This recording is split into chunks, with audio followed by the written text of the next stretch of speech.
Shalom Israel, Shalom, Shalom, Brother Naquam, Watchman for Israel, coming back at you with these precepts and another cold cut, giving, of course, our honor and our glory to Yahweh by Shema Mashiach Malak Bashai.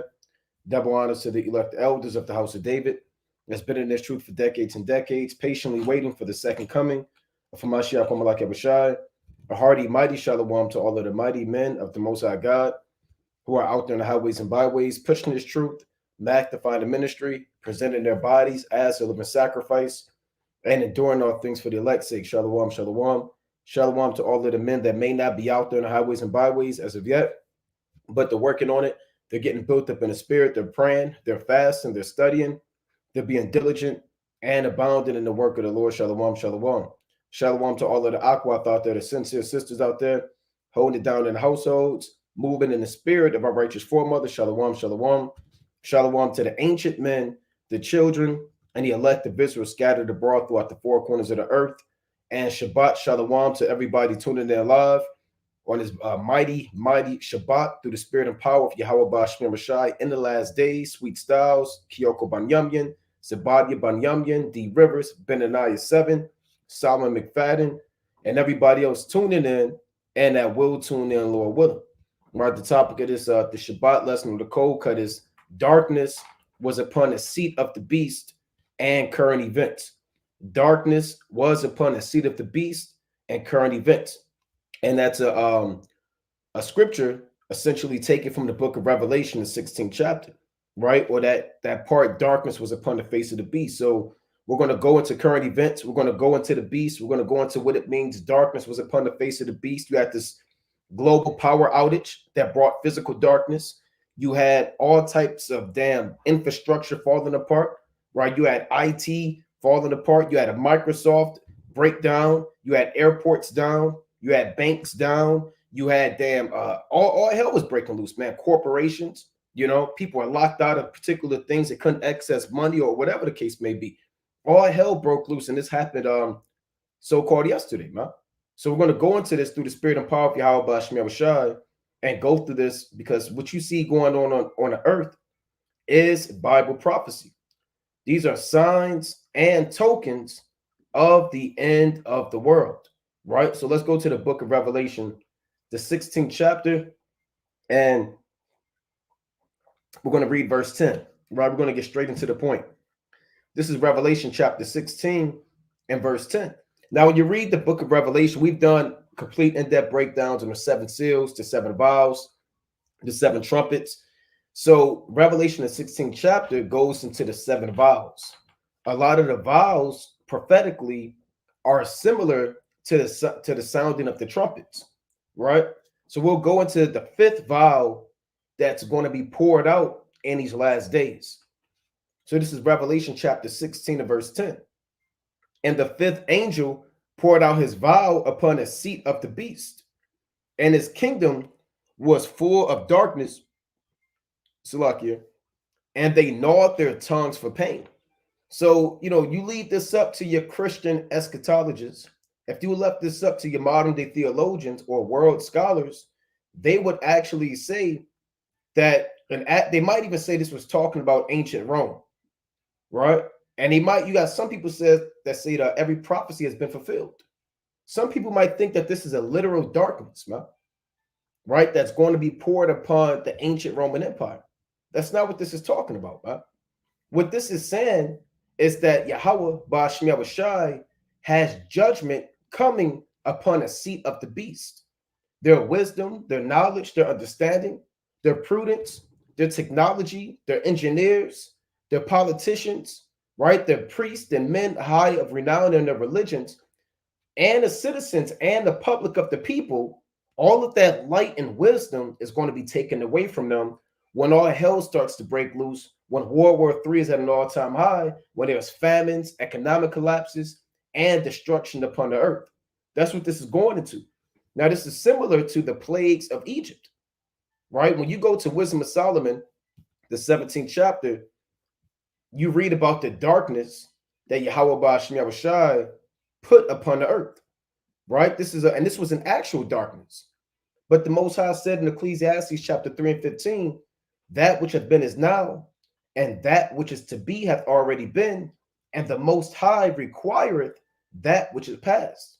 So things and events, the course of life, history that has happened in time past, it's bound and required to happen again. The darkness that happened in ancient Egypt, it's bound to come back in Babylon the Great or modern day Egypt. But this new darkness is a spiritual darkness, right? This is Revelation, like Wisdom of Solomon, chapter 17 and 1. For great are thy judgments and cannot be expressed. Therefore, unnurtured souls have erred. So now the Most High is going to break down how the Egyptians erred, right? And went off and were plagued by the 10 plagues that the Most High brought upon them in the time of Moses and Aaron. For when the unrighteous men thought to oppress the holy nation, they being shut up in their houses, the prisoners of darkness, and fettered with the bonds of a long night, lay there exiled from the eternal providence. For while they supposed to lie hid in their secret sins, they were scattered under a dark veil of forgetfulness, being horribly astonished and troubled with strange apparitions. So when you read this account, you're reading more of a detailed breakdown of how horrible the plague of darkness actually was. When you read it in Exodus, it's just, there was darkness over the land, darkness that could be felt, right? But when you read Wisdom of Solomon, it speaks about how they had apparitions.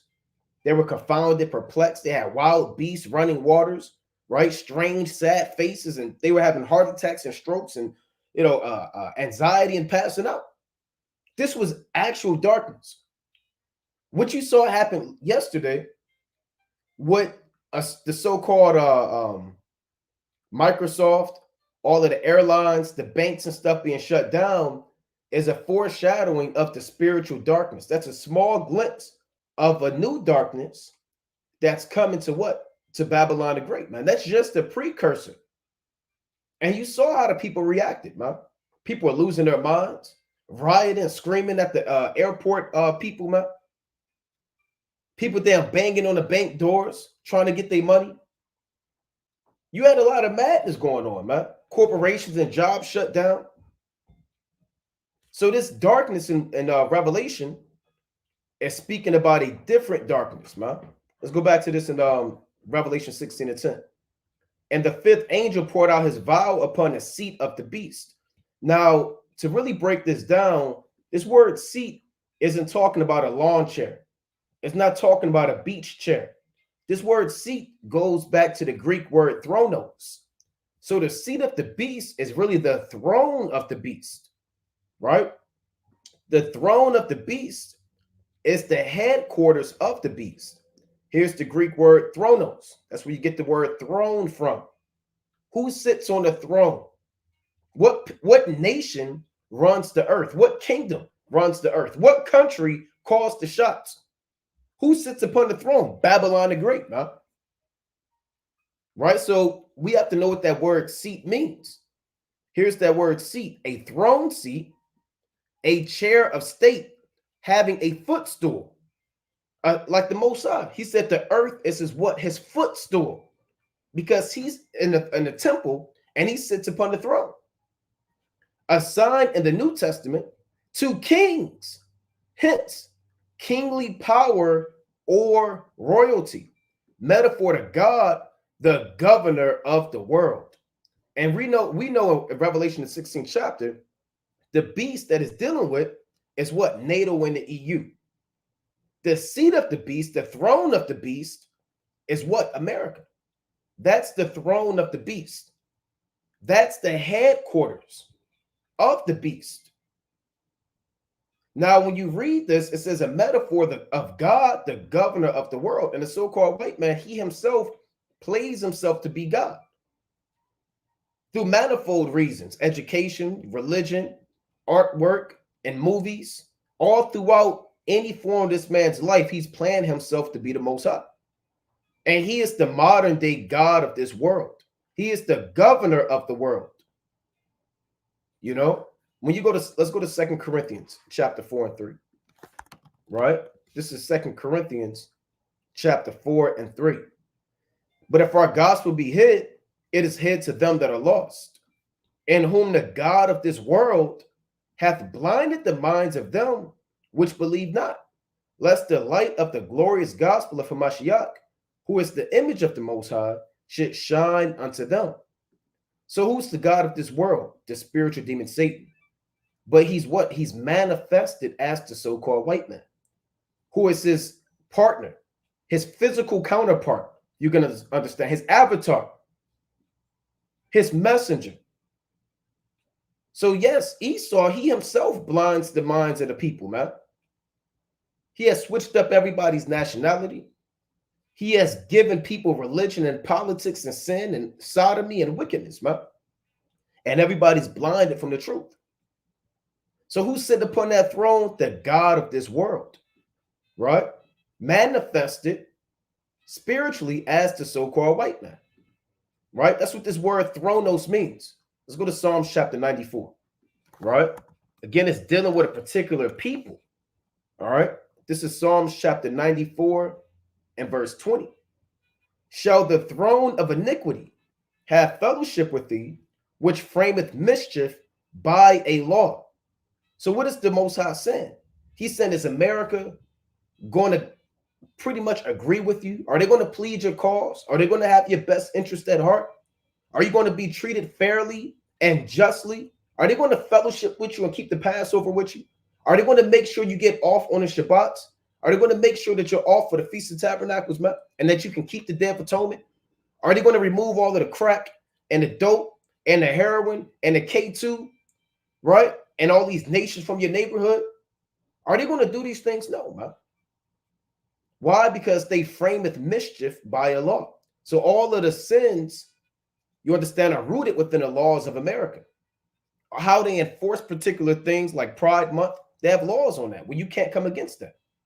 They have laws set up to back them up on their wicked devices. What is Babylon the Great called? The throne of iniquity, meaning the kingdom of sin. This is the seat of the beast, the thronos, right? That has fellowship with who? All the other nations, but they don't have fellowship with you, man. They have fellowship with the Ishmaelites.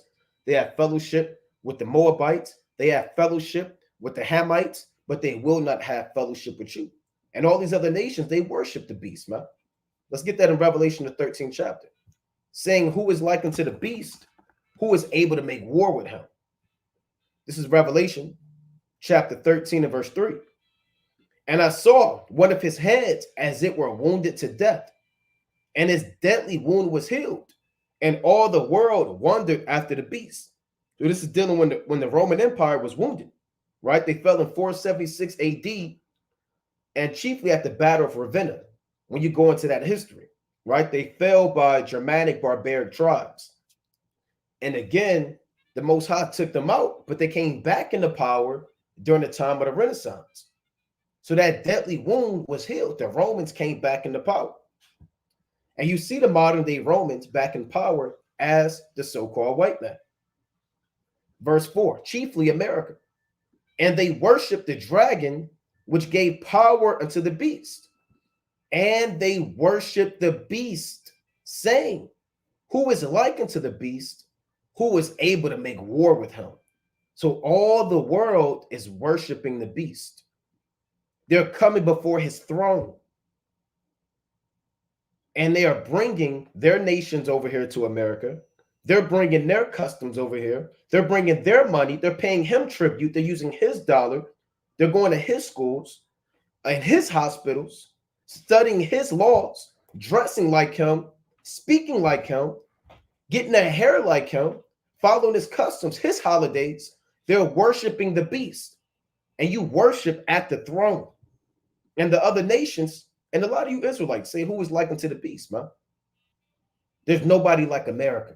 Strongest military, world renowned, the savior of the world.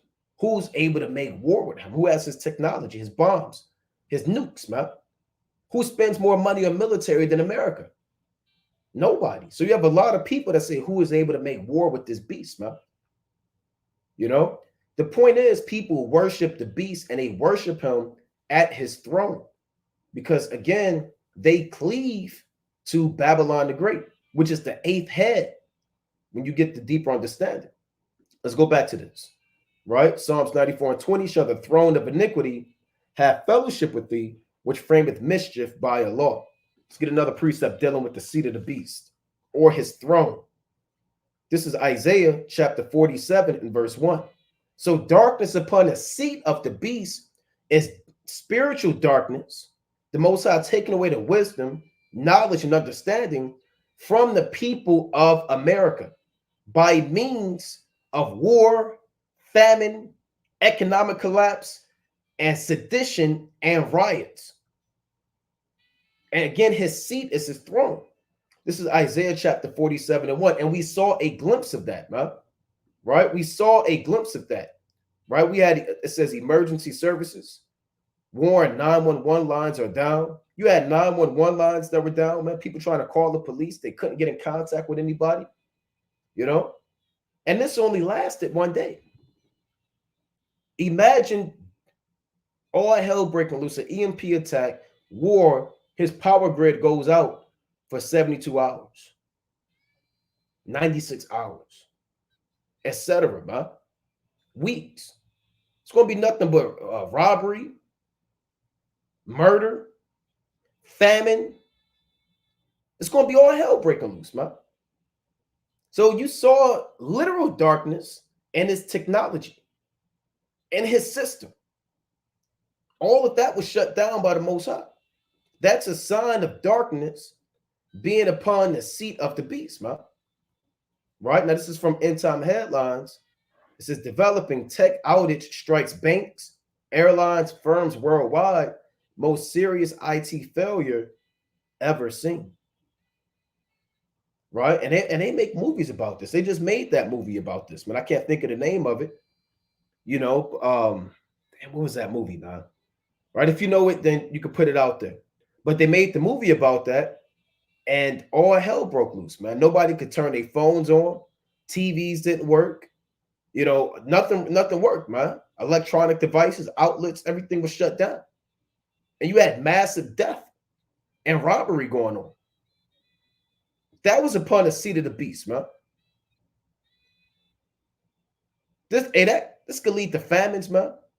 Because you have famines coming to Babylon the Great.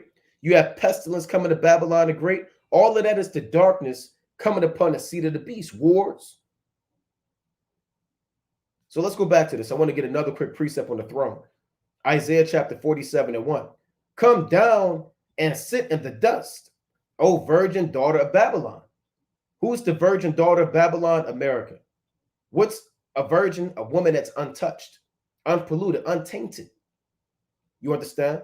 So Babylon the Great, they're untouched by wars domestically, man. They haven't been dropped or having bombs dropped on them, man. So they're like a virgin.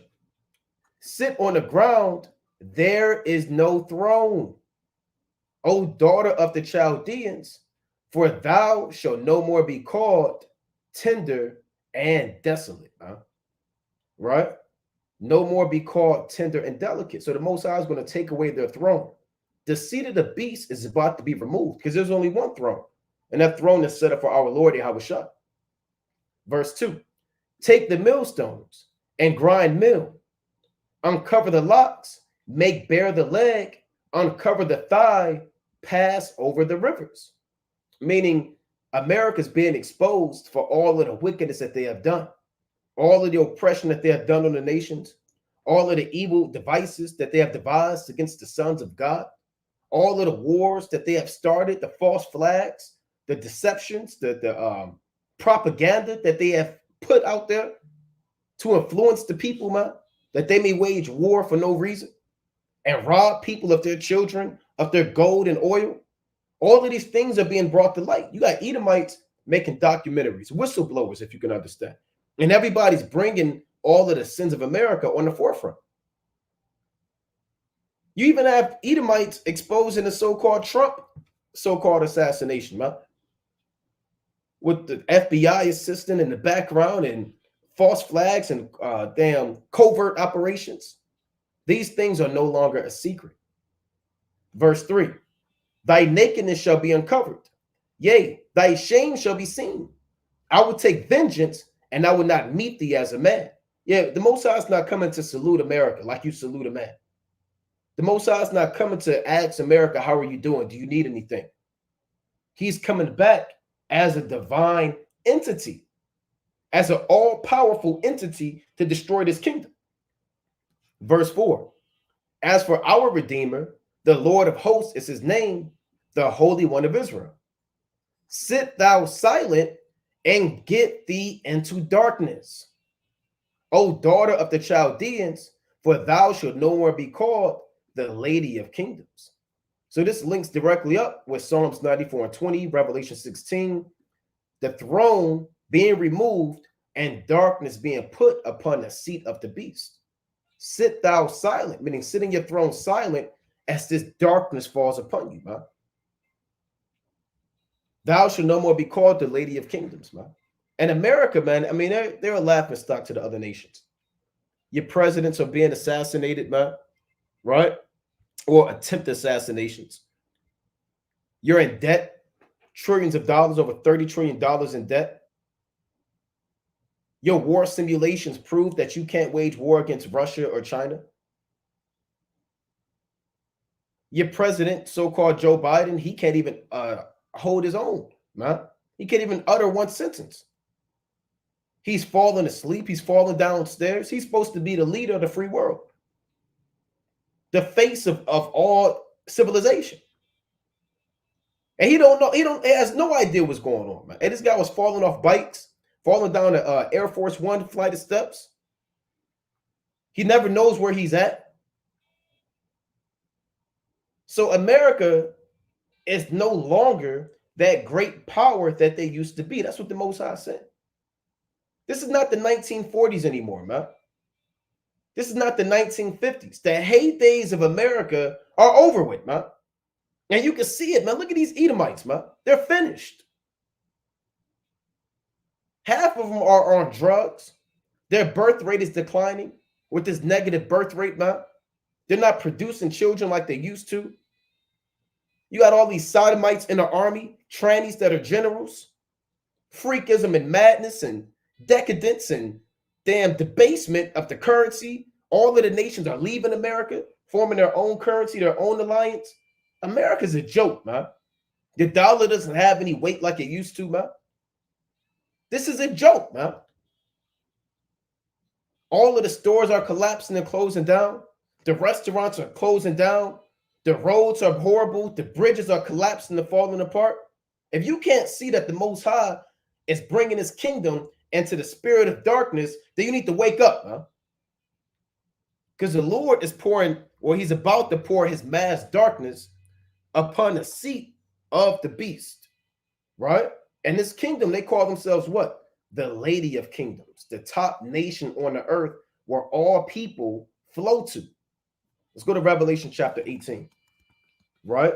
This is Revelation chapter 18 and verse 7. How much she hath glorified herself. Who's to her? The whore, Babylon the Great, America, and lived deliciously. So much torment and sorrow give her. For she saith in her heart, I sit a queen and am no widow and shall see no sorrow. So how does she sit upon a queen? Upon her throne. That same throne that we read about in Isaiah 47 chapter. That virgin, that untouched kingdom, that pure, pious kingdom that lives deliciously, man. And they do indeed live deliciously, man. You got other nations having civil wars, they're eating out of trash cans, making mosquito pods, eating each other, damn selling rocks for a goat, living in swamps and damn shacks. And if these Americans live good, man. Sky rises, mansions, multi-million-dollar homes, billionaires. The richest people live in Babylon, man. So they live deliciously, and they're sitting upon their throne, calling themselves the queen, man. And that they're going to see no sorrow. But they saw a glimpse of sorrow yesterday, man. And they're going to see more sorrow. They're going to see more damn power outages, man. And eventually it's going to be darkness, and you're not going to be able to recover, man.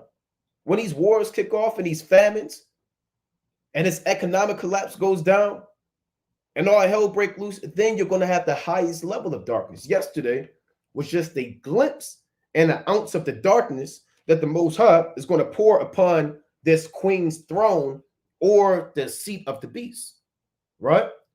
Let's go to Second Thessalonians, right? Chapter 2, right? This is Second Thessalonians, chapter 2 and 4. So these scriptures we're going over are setting the foundation to let you know who's sitting upon that throne, who's sitting upon the beast, man. Right? This Second Thessalonians chapter 2 and 4. Who opposeth, actually, let's start at 3. Let no man deceive you by any means, for that day shall not come, except there come a falling away first, and that man of sin be revealed, the son of perdition. So the Apostle Paul had to tell the church in Thessalonica that, you know what? Yahweh Shah is not going to return until these two major events happen. The two major events is the falling away and the revelation of the son of perdition. The falling away is the Israelites being kicked out of their land. The war of 70 AD, slavery being discontinued from our land, our inheritance, our heritage, our identity, that has to happen first. We have to have all, like the Lord said in Luke 21, that these be the days of vengeance, that all things may be fulfilled. That's in Luke 21, 20 through 24. So this falling away has to be fulfilled. Slavery and being scattered into all nations has to be fulfilled. Not only are we affected in one of the major prophecies preluding the return of Yahweh Shah, but Esau is also on the table because he has to be revealed for being the devil and the wicked according to the Bible. He is the man of sin. He is the man of sodomy, freakism, idolatry, wickedness, lust, hypocrisy, folly, damn madness, vanities. He is the man of sin, and he's being revealed in the last days, man. Who opposeth and exalteth himself above all that is called God. That's why he's sitting on the throne, or that is worshipped, so that he, as God, sitteth in the temple of God, showing himself that he is God. So he's sitting upon his throne as a queen that shall see no sorrow, the seat of the beast sitting in his temple. Now, when you go into this word sit, right? Let's go into this word sitteth, right? Let's pull this up through the spirit. Now, this word sitteth in the Greek, Slaki, bear with me, right, is kathizo, right? Kathizo, and it reads to make, sit down, to set, appoint, to confer a kingdom on one. So when he's sitting in the temple, showing himself that he's God, he's sitting on his throne to confer a kingdom, to rule a kingdom, to enforce laws, to oppress nations, to set global policies, embargoes, tariffs, who could buy, who could sell, who's going to be taxed, who are we going to get tribute from, who can't do trade with who. He's sitting upon the throne of the world. The Lord said the classic in Job 9:24 that the earth is given into the hand of the wicked. He covered the faces of the judges thereof. If not, where and who is he, man? So again, his throne and him sitting in the temple of God is to rule the earth as if it's his kingdom. All right, so now we should have an understanding on what it means when it speaks about he's sitting upon the throne of the beast, and darkness was upon the throne or upon the seat of the beast, which is the American kingdom, Babylon the Great. Now, they do indeed run the earth, man. Right? They do indeed run the earth. But first, I want to kind of go into some of the signs of darkness. Oh, we're gonna hold that one. that was going on. Before we go more into how they are the throne, or they sit upon the throne and run the earth. This is from, now they took this from another site, but this is from so-called X Twitter. It reads, crowd strike outage. Airplanes, Slovakia, airplanes grounded, banking, Microsoft, and businesses disrupted after software update bug causes worldwide chaos. And that can happen. People didn't know that was going to happen, and it happened like that. You know, some people that couldn't go into their jobs, man. You know, this world operates on this modern day technology and this darkness, man. I mean, it's like this technology, electricity, the upgrades, the advances of civilization, they come with a price, man. They come with a price. Now, you add total blackouts and whole corporations and businesses, man. There's footage of people in airports losing their damn mind. Fights, damn near riots, man. Now I'm gonna play the audio of this. Right? Let me see if I can get the audio of this this clip through the spirit. Now this is it's like you bear with me. This shows again, it reads Times Square billboards go dark in New York City. So let's play this.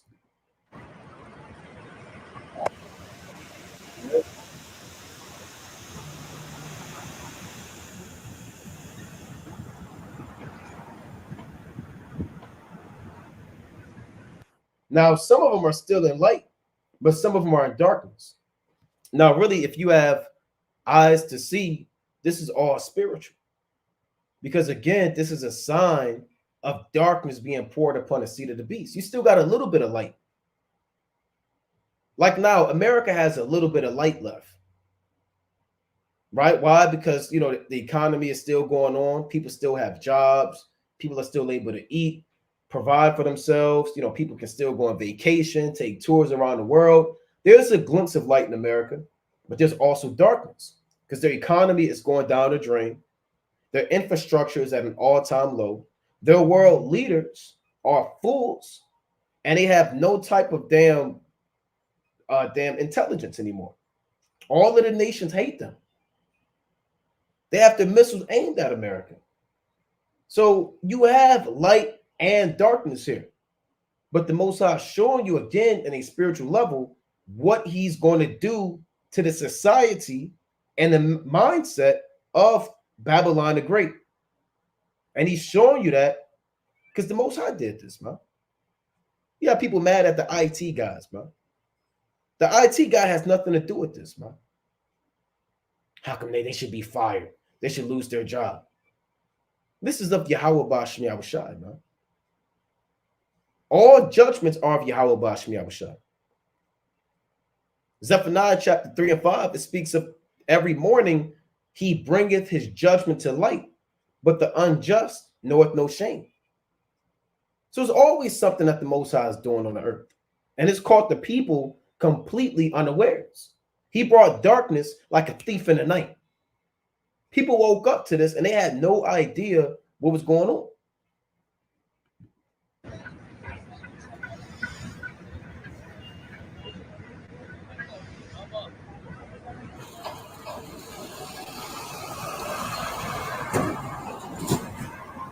This is over New York City. Now, New York City, if there was a seat of the beast, which is Babylon the Great, the throne, New York City is the damn cushion of that throne. Because you got the armrest for the throne, you got the back support for the throne, you know, you got the bottom part. If there was, if New York City could represent anything of the throne, it would be the literal cushion part where you sit down. Because New York City is the headquarters of the throne, if you can understand. This is where all nations come to worship the beast and bring their gifts to the throne. You have Moabites there on double-decker buses taking pictures. You Got Ishmaelites there, man, selling. I hate Times Square, man. I've been to Times Square a few times. Two places I despise. And most brothers know, man. Number one is Washington, D.C. I hate going to D.C., man. And the second place I hate is New York, chiefly Times Square, man. When I get there, I can't wait to leave. It's nothing but wickedness and evil and congestion and nations and sin.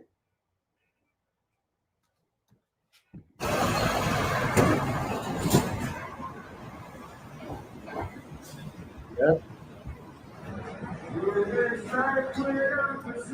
Look at the people walking around, they kind of taking pictures. They're not really invested in this. Look at this. These are two men.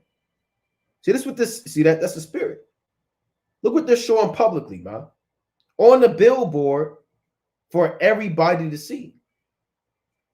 And New York City is one, how our brothers were saying, where America or this whore, she's showing her cleavage. This when she's naked, man. This when she got her tight dress on in New York, if you could hear. She's revealing everything. Her whole agenda. They got two men. Look like a northern kingdom and a southern kingdom. Now I don't know what they're doing, but it's off. Right? There's nothing. Look at this. See that? See that rainbow? That's what they were doing. There's only one DC. Let's go back. What's going on? See that? They got the rainbow. There's only one DC. Right? So they got the White House in the background with the rainbow lit. And we were just talking about DC, man. And who's the face of sodomy? Northern Kingdom and Southern Kingdom. Now that could be a Moabite, it could be a Filipino. Look like could be a Moabite, could be a Northern Kingdom. Ephraim and Judah. Now he could come out and say, "Well, I'm not Ephraim, I'm a Moabite." Hey, but look, man. This is the face of Babylon the Great. So you have darkness going on, and their light of sodomy is still manifest to the people.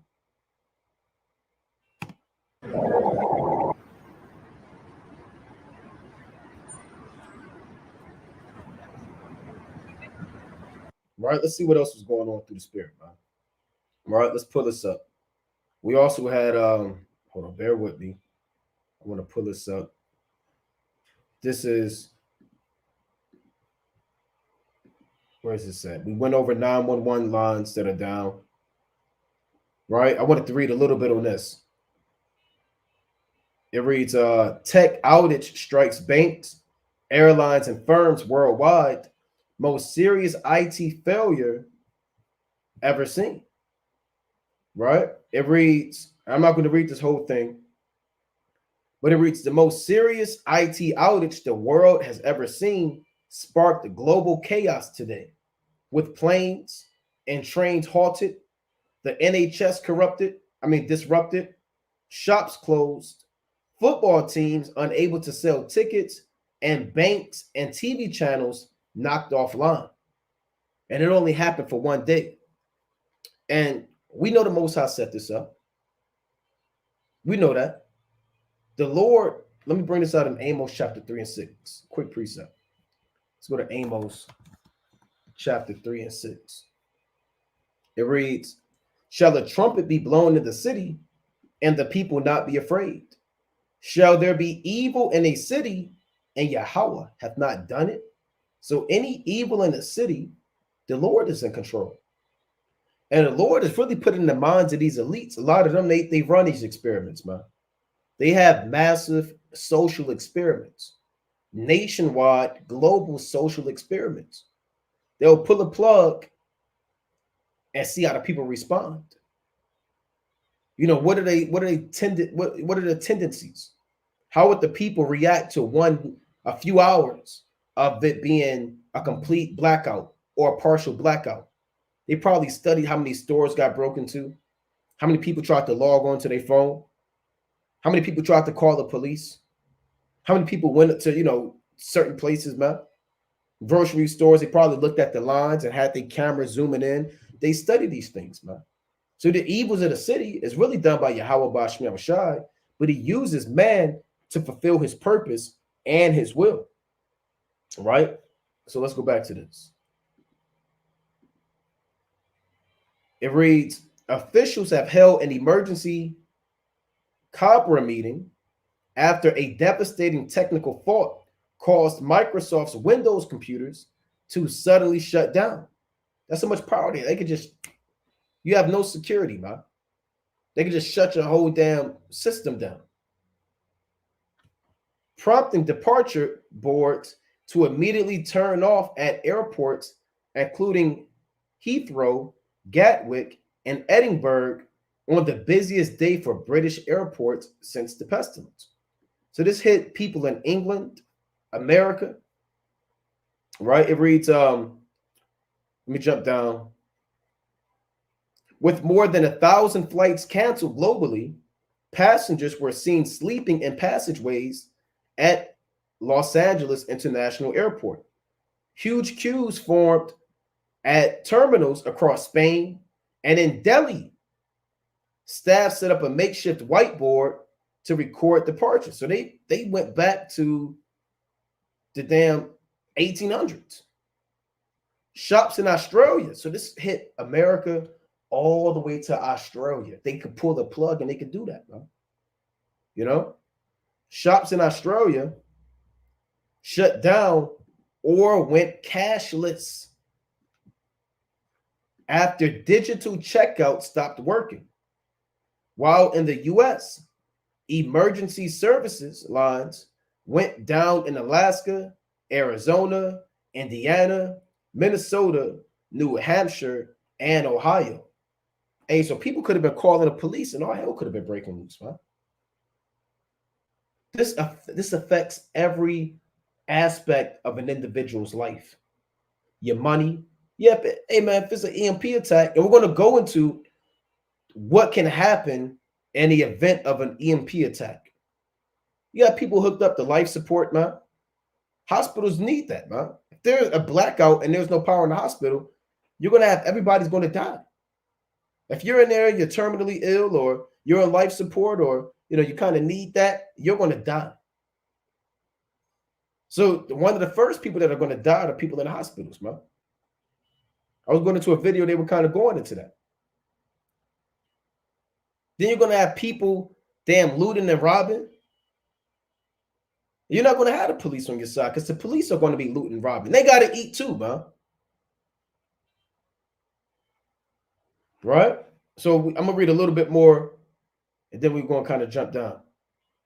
It reads, Windows is the most used operating system in the world, meaning the outage is affecting almost every part of the global economy.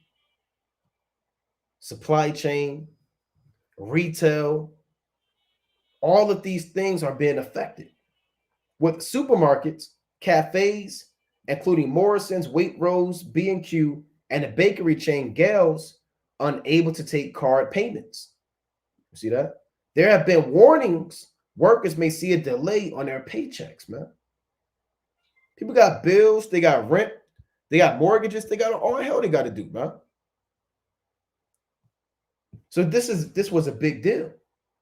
This was a big deal, and the Most High set this up, man. Now I want to pull this up real quick. This is a quick video of what would happen if an EMP attack took out all electricity, right? What would happen if an EMP attack took out all electricity? Because you do have nations. Now, there's no direct scripture that says, okay, here's an EMP attack, but these are the things of modern day warfare, right? Modern day warfare is more electronic. As of now, that's how it starts off. Hacking into power grids, nuclear power plants, going into your database, tapping into your currency, rigging this and rigging that. They can drop a nuclear bomb over a city and detonate it could detonate or cause an EMP attack, man. Through the spirit, man.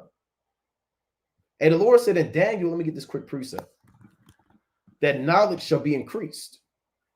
This is the book of Daniel, chapter 12 and verse 4. But thou, O Daniel, shut up the words and seal the book, even to the time of the end. Many shall run to and fro, and knowledge shall be increased. Now, really, science is knowledge. That's what the word science goes back to the word scientia, which means knowledge. So this knowledge that's being increased is biblical knowledge, but it's also carnal knowledge, secular knowledge, right? The inventions of man and the devices that they create to keep society flourishing and for war and destruction and mayhem, right? I want to get that real quick in the etymology, the word science, right? So here's the word science. It means the state or fact of knowing. What is known? Knowledge, right? Knowledge, learning, application, corpus of human knowledge, meaning the body, the source of human knowledge. From Latin, scientia, which means knowledge or knowing. So even knowledge being increased also relates to science, right? Science being increased. In laboratories, engineers, the Most High is working with them. He's working on their minds to develop inventions that are going to help fulfill Bible prophecy. So you're going to have science that plays a part in prophecy because the bombs come back from the knowledge on how to make that. That's science. The waster in Isaiah 54:16 is predicated off of knowledge increasing. The smith that bloweth coals in the furnace, he's using knowledge to create these weapons. So again, it's not going to be one precept that says, okay, here's an EMP attack or here's an ICBM missile, but that's the knowledge being increased to create these weapons to help fulfill the will of Yahweh, Ba'ashim Yahushua. Right? So I'm going to play this quick clip about what would happen. Where is this at? Not this one. I want this one. What would happen if an EMP attack took out all electricity? Now, what I'm going to do is I'm not going to play the whole thing, right? But I'm going to kind of jump around. I'm going to fast forward, rather, a little bit. And I want to kind of go straight to the point. I'm going to play a little of this. Wouldn't be possible without power. Even the vehicles we use are expected to be replaced by their electric counterparts. All of these make you think, what would happen if we didn't have electricity for a long time? This is Imagine That, and today this is fair use. Going to imagine what would happen if all electricity went out. Before we start getting into the topic, we need to set some ground. In the first place, did all the power go? We are going to assume that in this scenario, we're going to assume that an EMP-like weapon went off on the earth. So they're talking about a potential EMP attack. Natural disaster all of a sudden? In this scenario, we are going to assume that an EMP-like weapon went off on Earth and took out all power and electric devices. Let's say such an event happened, and a weapon the likes of which we have never seen before went off on Earth. What would be the first effects? Electromagnetic pulse attack, which would literally destroy the country's capacity to function. Now, you have some people saying that within 72 hours, you're going to have massive death on the earth, man, because of murder, riots, robbery, just damn assault, man, and killing and arson. You're going to have people just killing each other, man. Now, they say in 72 hours. Even this guy, this Edomite, he knows about that. He's talking about that. Electromagnetic pulse attack, which would literally destroy the country's capacity to function. If the power crisis in Venezuela in 2019 has taught us anything, it is that the modern world is not prepared for long-term power outages. It is the most recent example that we can... Because those, they was losing their mind, man. Northern Kingdom out there. Them Asherites, man. A lot of them Zebulonites that was kind of caught out there. A little bit of Naphtali. And they was caught up in that madness, man. When you go back and see that power outage that happened in Venezuela, All hell was breaking loose, man. Can use as a frame of reference to speculate on how such an event would affect us. As it turns out, some members of our society depend on electricity in less superficial ways than we do, because the first people to get affected by the power outage were the patients in hospital. So you're going to have these people in these hospitals, man. If you in the hospital, you got a loved one in the hospital, right? You're trying to figure out, are they going to make it? You know, what's going to happen to them? I'm going to just cut straight to the point. They're not going to make it. They're not going to make it. They're going to die. Unless they're under the protection of Yahweh Bashmir Rashad. And the Most High has the angels around them. But if they're not in this truth and they get caught out there, they're not going to survive. Right? We're not going to beat around the bush and act like everybody's going to make it, man. Like the Most Highs are going to, the Lord said, therefore the inhabitants of the earth are burned, a few men left. We're not going to act like it's going to, everybody's just going to escape. Everybody's not going to escape. Everybody's not going to survive. The Lord said in Revelation, the 16th chapter, that they gnawed their tongues for pain. It's going to be complete chaos when all hell breaks loose in Babylon the Great, when the economy go down the drain, if the Most High, the power grid go out, if there's an EMP attack, famines, wars. And we're going to go into that in the Apocrypha that speaks about these things, man. Because the first people to get affected by the power outage were the patients in hospitals. In a potential global blackout, people who are on life support in hospitals would likely be the first casualties. People on ventilators and ECMO machines wouldn't survive such an event for long. Some of them can be kept alive using rubber lungs, but this wouldn't be a permanent solution, as you would need several people taking turns pumping air into the lungs of the patient for a long time. Beyond hospitals, the whole world would slowly realize how much we need electricity. The first couple of minutes would likely be fine. We would just think this is a local power outage, the result of a maintenance effort by the government. But when we noticed that our smartphones also stopped functioning, and people can't function without their cell phone. They can't put their cell phone down. I'm led to believe 75% of every American can't go 3 days without their cell phone. It'll put a demon on them. It's like a drug. They'll get angry. They'll get emotional. we would come to grips with the fact that this is no regular power outage. The lack of internet and other communications methods would mean we wouldn't even realize this is a global problem. The subways would stop functioning properly. Traffic lights, jams, and chaos would start to sweep the urban streets in a matter of hours. Populations in most cities would rush to their homes for further news that might never come. Maybe the ugliest part of human nature is the fact that in times of crisis, we want individual security by any means necessary. Look, they was looting damn distribution centers, man.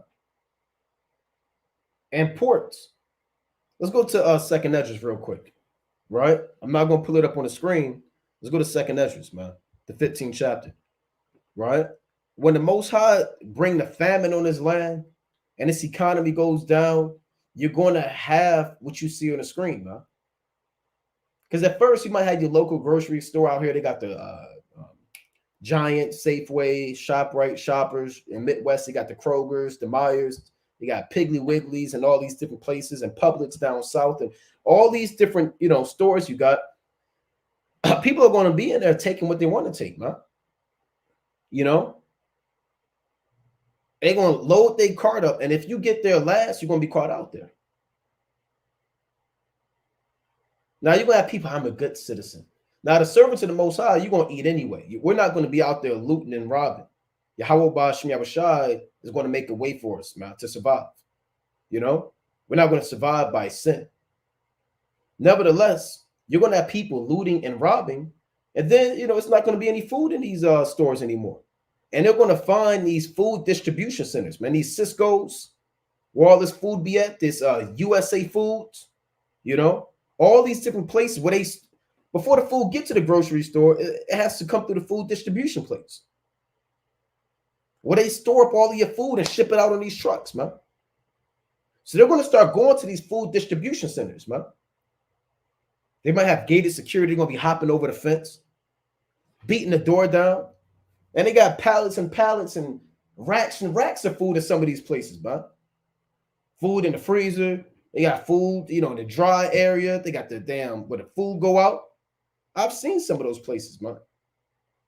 And then if there's no food there, they're going to, because the food that goes to the distribution center, that's how the supply chain works. The end result is your home. Before it gets to your home, it's in the grocery store. Before it's in the grocery store, it's in the food distribution center. Before it's in the food distribution center, it goes from local vendors or corporate vendors who actually make the food, right? And their places, and they ship it to the distribution center to be sold. So these local vendors and places, the people, they're going to start going to those places, man, that produce the food. These different food plants. The people wear the hats and the gloves, and they on assembly line, and they load it up and stuff like that, man. And then if there's no food there, they're going to go to the farms, man. People are going to riot and lose their mind. Now, this is 2nd Ezra, chapter 16. First, I'm going to read chapter 16. 2nd Ezra, chapter 16 and verse 17. Woe is me, who would deliver me in those days, man? Who's going to deliver the people when all hell breaks loose, man? When there ain't going to be no police. They going to eat too, man. They got to do it. Hey, they're going to have to make a decision, man. Are they going to uphold the law, or are they going to feed their daughter and their son? Now, they already got a weapon on them, so they have an advantage. A lot of these police might knock at your door, man. We heard there's a disturbance. We just want to make sure everything's okay. And you're going to say, well, I didn't call the police. And hey, this guy, he's going to be sweating, man. He's hungry, man. You might hear his stomach growl. He's kind of in a disarray. He's pretending he's there to help, man. His hat kind of beat up, his outfit all, see sweat all on his chest. He holding on to his gun. I'm here to help, And you're like, look, I don't need no help. He said, look, well, I'm here to help. And then, you try to, look, that's all right, I close the door. And then he damn beat the door down, take his gun out, and start robbing, because he got a family too that got to eat, man. He got mouths he got to feed. So don't bank on calling the police. They're going to do what they got to do. Now, that's what the Lord said, who is going to deliver me in those days? Police ain't going to deliver you. Fireman ain't going to deliver you if your house on fire. 2nd Ezra 16, 18. The beginning of sorrows and great mournings. The beginning of famine and great death. The beginning of wars, and the powers shall stand in fear. The beginning of evils. What shall I do when these evils shall come? So these are the beginning of sorrows, man. The beginning of all hell breaking loose on the earth. Now, Ezra, he saw it was so bad. He said, who's going to deliver me in those days? What am I going to do when these evils shall come? Verse 19. Behold, famine and plague, tribulation and anguish are sent as scourges for amendment. Meaning the Most High, he's judging the earth, hoping, well, not necessarily hoping, but the people shall see the judgments of the Most High and amend their ways. He's scourging them. He's whooping them with natural disasters, with blackouts, with wars. And the Israelites have to see these scourges and repent. They're sent as scourges for amendment. 2nd Ezra 16 and 20. But for all these things, they shall not turn from their wickedness, nor be always mindful of the scourges. And people aren't mindful that God is touching the earth. Again, you got people blaming the IT guy. I hate you, IT guy. They're sending down hate mail.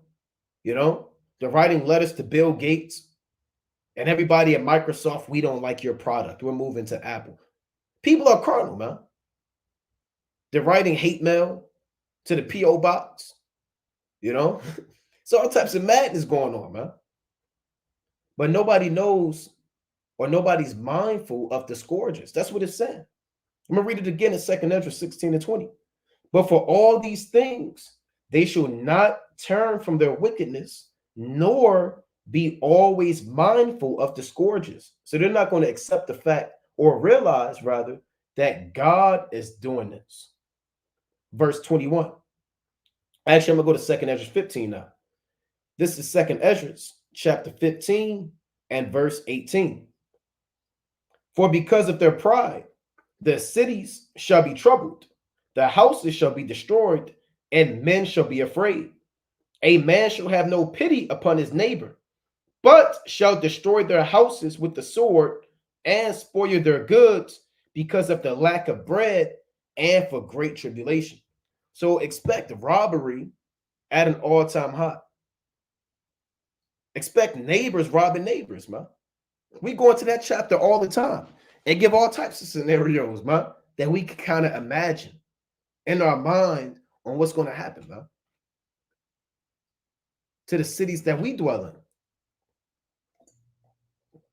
So, you had that after that so-called assassination attempt, we went into it on the Monday Night Fire, that ammunition, guns, rifles, the purchasing of them skyrocketed. People are buying more guns than ever before. People are buying more bullets more than ever before. Sales have never been as high as they have been over the last 2 years. So these people got guns and they're going to use them, man.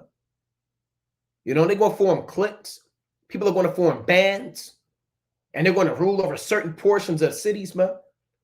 Gateways and bridges and, entrances. They're going to set themselves up and say, well, you can't come in here. Whose side are you on? They show you that in that movie, Civil War, and at one of the promos, they said, what kind of American are you? So people are going to have to make these decisions. So let's go back to this video. We want individuals to rush to their homes for further news that might never come. Maybe the ugliest part of human nature is the fact that in times of crisis, we want individual security by any means necessary. That means stores in every neighborhood would soon come under looting. See, it's going to be looted, man. And they're showing, and what they're showing isn't a cartoon. This stuff actually happens in places. He got a damn 12 case of damn pop, man. Ain't nobody, where's the security at, man? You're going to be your own security. Now, if you're in His truth, the Most High is your security. He's always been our fortress, our refuge in time of trouble and affliction. Let me go to Isaiah real quick, chapter 65. All right? Let's go to Isaiah chapter 65 and 13. Again, I'm not going to pull it up on the screen. Just Isaiah chapter 65 and 13. It reads, therefore, thus saith Yahweh, behold, my servants shall eat, but ye shall be hungry. Behold, my servants shall drink, but ye shall be thirsty. Behold, my servants shall rejoice, but ye shall be ashamed. Behold, my servants shall sing for joy of heart, but ye shall cry for sorrow of heart, and shall howl for vexation of spirit. When you howl, that is a bitter, miserable, lamenting cry. People are going to be howling, man, screaming. People, we're not the type to sugarcoat or beat around the bush, man. People are going to get their brains blown out, murdered. A lot of these women that don't need a man, they're going to be getting grabbed up, seized up, popped against their will, man. Children are going to be taken captive. Men are going to get robbed. People are going to go back to ancient primitive mind. It's going to be barter systems and cliques and gangs. If you're not under the protection of the Most High, you're going to get caught out there. And you're going to have to deal with it. Necessary. That means stores in every neighborhood would soon come under looting. In a matter of days, the local law enforcement establishments would be stretched thin in cities full of looting, rioting, and no communication. This lack of coordination in the police forces would result in different gangs ruling their own district. And we've always said that through the Spirit, man. You're going to have different gangs forming up, man. Bands of people. You might be in D.C., you in Southeast D.C., you got two gangs that rule D.C. Might be in Northeast, man, then you got another gang. And if you're from Southeast D.C., you can't go to Northeast D.C. And when I say gang, I'm not talking Bloods and Crips, man. You got Edomite gangs. You're going to have a damn camouflage on, a damn sunglasses, what they call them, shades on. They're going to be riding around in the back of their damn pickup truck with their guns on and the damn bandana tied around their face. They're going to have gangs too, man. So that's going to be race wars. People are going to fight for control over territories. If they find like a river and a body of water, they're going to be fighting over that water, man. There's like a creek or a pond, people are going to fight over that. You're going to have many wars, and then you're going to have a global war. Real quick, let's go to second Esdras.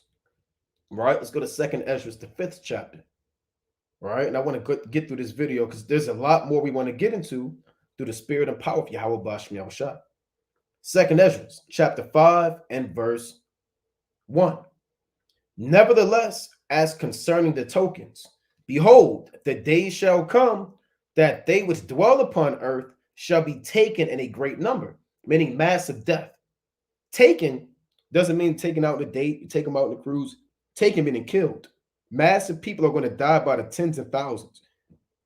So like it reads, and the way of truth shall be hidden, and the land shall be barren of faith. Man, you're not going to have prophets out there doing the work anymore. You're not going to have men setting up camp and teaching. All the truth is going to be hid back into its secret chambers. And the land that thou seest now, actually, it's like I want verse 2, second Esdras 5 and 2. But iniquity shall be increased above that which now thou seest, or that thou hast heard long ago. So sin is going to increase, robbery. Yahushua said it best, man. The iniquity shall abound, and the love of many shall wax cold, in St. Matthew, the 24th chapter. So expect sin to be at an all-time high during these days. Fighting over whatever limited resources we have left. Lack of electricity would also mean the stop of water distribution. So, soon after the power outage, we would turn into a much thirstier and dirtier society. Now, when he says we, right, he's not talking about the servants of the Most High. He's not talking about us. He said we would turn into, the we is the wicked, right? They're going to turn into a thirstier civilization. The servants of the Most High, we'll believe, we're going to drink, we'll be all right, we'll be taken care of, man. The Lord said in Job, the 5th chapter, that famine and destruction, thou shalt laugh. Thou shalt be in beasts, and it's like in league with the beasts of the field, man. Paraphrasing. So, soon after the power outage, we would turn into a much thirstier and dirtier society. People would rush to the nearest body of fresh water and try to stock up. That's what they was doing. Look at them with a bucket out there trying to save water. And, you know, you Americans, man, these Babylonians, they don't know. They've never been through nothing like this before, man. They've never really experienced anything like this. They can go to a vending machine, get a bottle of water. They can wake up at midnight, scratch their stomach, and get something from the faucet, man. Get a damn Gatorade from your local grocery store. They've never been, they don't know how to do this stuff, man. Some people, they're just going to be completely oblivious on how to survive. They're just going to die of idiocy, if that's the word, man. Right? They're just going to drop dead of just sheer, just folly. The delicate balance of logistics and supply lines would collapse, and soon we would start running out of food, especially in urban areas. We are only talking about an outage for a couple of weeks. There is no way of knowing what the long-term effects would be.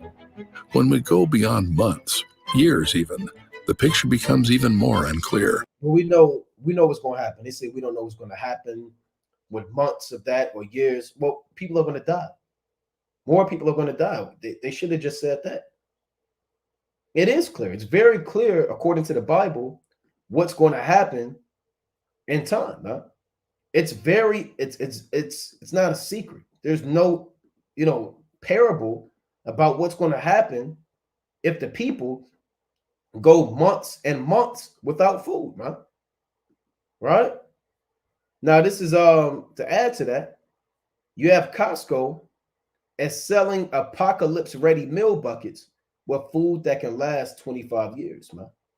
So now you have stores, they're kind of catching on to the wave of the end of the world. CEOs, instead of selling, they sell these damn $1 hot dogs, man, to the people and pretzels. Now they're worried about how can we sell apocalyptic meal buckets that can last the people 25 years. So everybody knows we're in the end of this thing. Everybody knows we're in the end of the world. Corporations could sell it, man. CFOs, marketers, the supply chain. They're very well aware of the coming famine and economic collapse in Babylon the Great, right? So they're selling this, man. They're saying, this is from July 19th, 2024, right? So what is that? So-called yesterday, right? If you're worried about the zombie apocalypse, an alien landing, or some other potential civilization-ending event, you may want to be prepared. A big box retailer, Costco, it's like it, and big box retailer Costco has you covered. The chain is now selling food buckets that seem to be tailor-made for extinction event survival readiness. The ReadyWise emergency food supply bucket contains 150 freeze-dried food servings and has a 25-year shelf life. It provides 25,280 calories and various freeze-dried meal choices, including teriyaki rice, pasta Alfredo, potato pot pie, and apple cinnamon cereal. And why did they come up with those things, bro? Right? The ReadyWise bucket lists online for $80, but you can get some for less at Costco, right? 10 to 15 business days. So people are they're buying this, man. Right? They're buying this. They're buying this. Right? I remember growing up, these had the Monopoly McDonald's and the damn different deals you can get with the Walmart and the rollback prices with the smiley face. And it went from that, man, to damn McNugget deals and the Monopoly and the smiley face Walmart stuff. And it went from that to now the world in America, they're selling apocalypse ready meal buckets. What has the world come to, man? What has America, how have they fallen? That's why we read the scripture say, come down and sit in the dust. Right? O virgin daughter of Babylon. There is no throne, O daughter of the Chaldeans, man. Right? Now, Salakia, there was another thing I wanted to get. All right, but that's right. We'll hold off on that. Right? We'll hold off on that. Through the spirit and power of Yahweh Bashmi Al-Shah. Right? So again, these are the signs that the Most High is going to bring on Babylon the Great. Right? They are the nation that's ruling the earth, and the Most High is about to touch the earth, man. Because they have oppressed the earth for far too long. They have done nothing but rob the earth. They have done nothing but oppress the people, chiefly the Israelites, man. Right? Let's go to 2nd Ezra chapter 11. Right? This is 2nd Ezra chapter 11 and verse 37. It reads, and I beheld, and lo, as it were a roaring lion, chased out of the wood. And I saw that he sent out a man's voice unto the eagle and said, hear thou, I will talk with thee, and the highest shall say unto thee. So the roaring lion represents Yahweh Shai. The eagle represents a so-called white man. Verse 39. Art not thou it that remaineth of the four beasts, whom I made to reign in my world, that the end of their times might come through them? So in the end times, you're going to have the eagle that runs the earth. Who's the eagle? The Roman Empire. But you know that this eagle isn't just the ancient Roman Empire, because the Most High is speaking about the end of their times. Right now, the modern day Roman Empire is NATO in the EU. Yahweh Shah is not coming back to destroy the ancient Roman Empire. He's coming back to destroy the eighth. If you have ears to hear, you got the seven heads and the eighth. The eighth is the beast that was and is not, right? Which is Babylon the Great. The throne, the kingdom, the golden city, if you can understand. The end of the so-called white man is going to happen with Babylon the Great's fall. Verse 40. And the fourth came and overcame all the beasts that were past. Because you had the Babylonians, you had the Medes and the Persians, you had the Greeks, right? You had all these different beasts that ruled these different nations and had power over the world with great fearfulness, and over the whole compass of the earth with much wicked oppression. And the ancient Romans didn't rule the whole compass of the earth. They only ruled the known world. Parts of Northern Africa, Asia Minor, and parts of Europe. But America, military bases, embassies, this modern day Roman Empire, they rule the whole compass of the earth financially as of now, right? We know nations are leaving them. Militarily, as of now, they run the whole compass of the earth with much wicked oppression. And so long time dwelt he upon the earth with deceit. So this lets you know who's that throne or the seat of the beast. Who's ruling the earth with much oppression? Babylon the Great. And the Most High said that his judgment in the last days is going to fall upon them. Right? Let's go to Isaiah chapter 14. Right? This is Isaiah chapter 14 and verse 4. That thou shalt take up this proverb against the king of Babylon and say, how hath the oppressor ceased? The golden city ceased. So we're going to be talk when America falls, right? The Lord hath broken the staff of the wicked and the scepter of the rulers. Because royalty has scepters like queens. Of the nations, they have scepters that sit upon thrones. He who smote the people in wrath with a continual stroke, he that ruled the nations in anger is persecuted, and none hindereth. The whole earth is at rest and is quiet. They break forth into singing. So when the so-called white man is taken out, everybody's going to rejoice, man. All they have done was rob nations. They have enslaved people with the dollar, man. That is the global reserve currency. And if you want to make it, you got to use that dollar. Now you can try to use your own currency for certain things, but if you want to do global trade, and you got to tap in with the so-called white man and the Federal Reserve, you got to use these Federal Reserve notes that he has to loan to you and put you in debt. So anybody that has a dollar is in debt to the so-called white man. He has enslaved all of the nations financially, you know, and a debt that they can never come out of, right? Especially you so-called Black, Hispanic, and Native American men, man. You're completely in slavery, man. Every dollar, let's pull this up, the global, where's this at? I had this through the spirit, the global reserve currency, right? This is how you know America runs the earth. Even with de-dollarization, meaning people are leaving the dollar, trying to form their own thing, the US dollar remains the world's currency reserve. The status is due primarily to the fact that countries accumulated so much of it and that it was still the most stable and liquid form of exchange. So again, you got the petrodollar, you got these nations. If they want to do big money or make big moves, man, they want to shake up something or make something shake. You think they're going to use the rupee? I think in India, Japan or China, they use the yen. You think they're going to use a pound in England? Right? Or Russia used the ruble or something, one of these nations, man. No, they're going to use that dollar. All nations have to keep a certain amount of dollars on deck. You have to keep a certain amount of dollars on deck, right? To make things shake, man.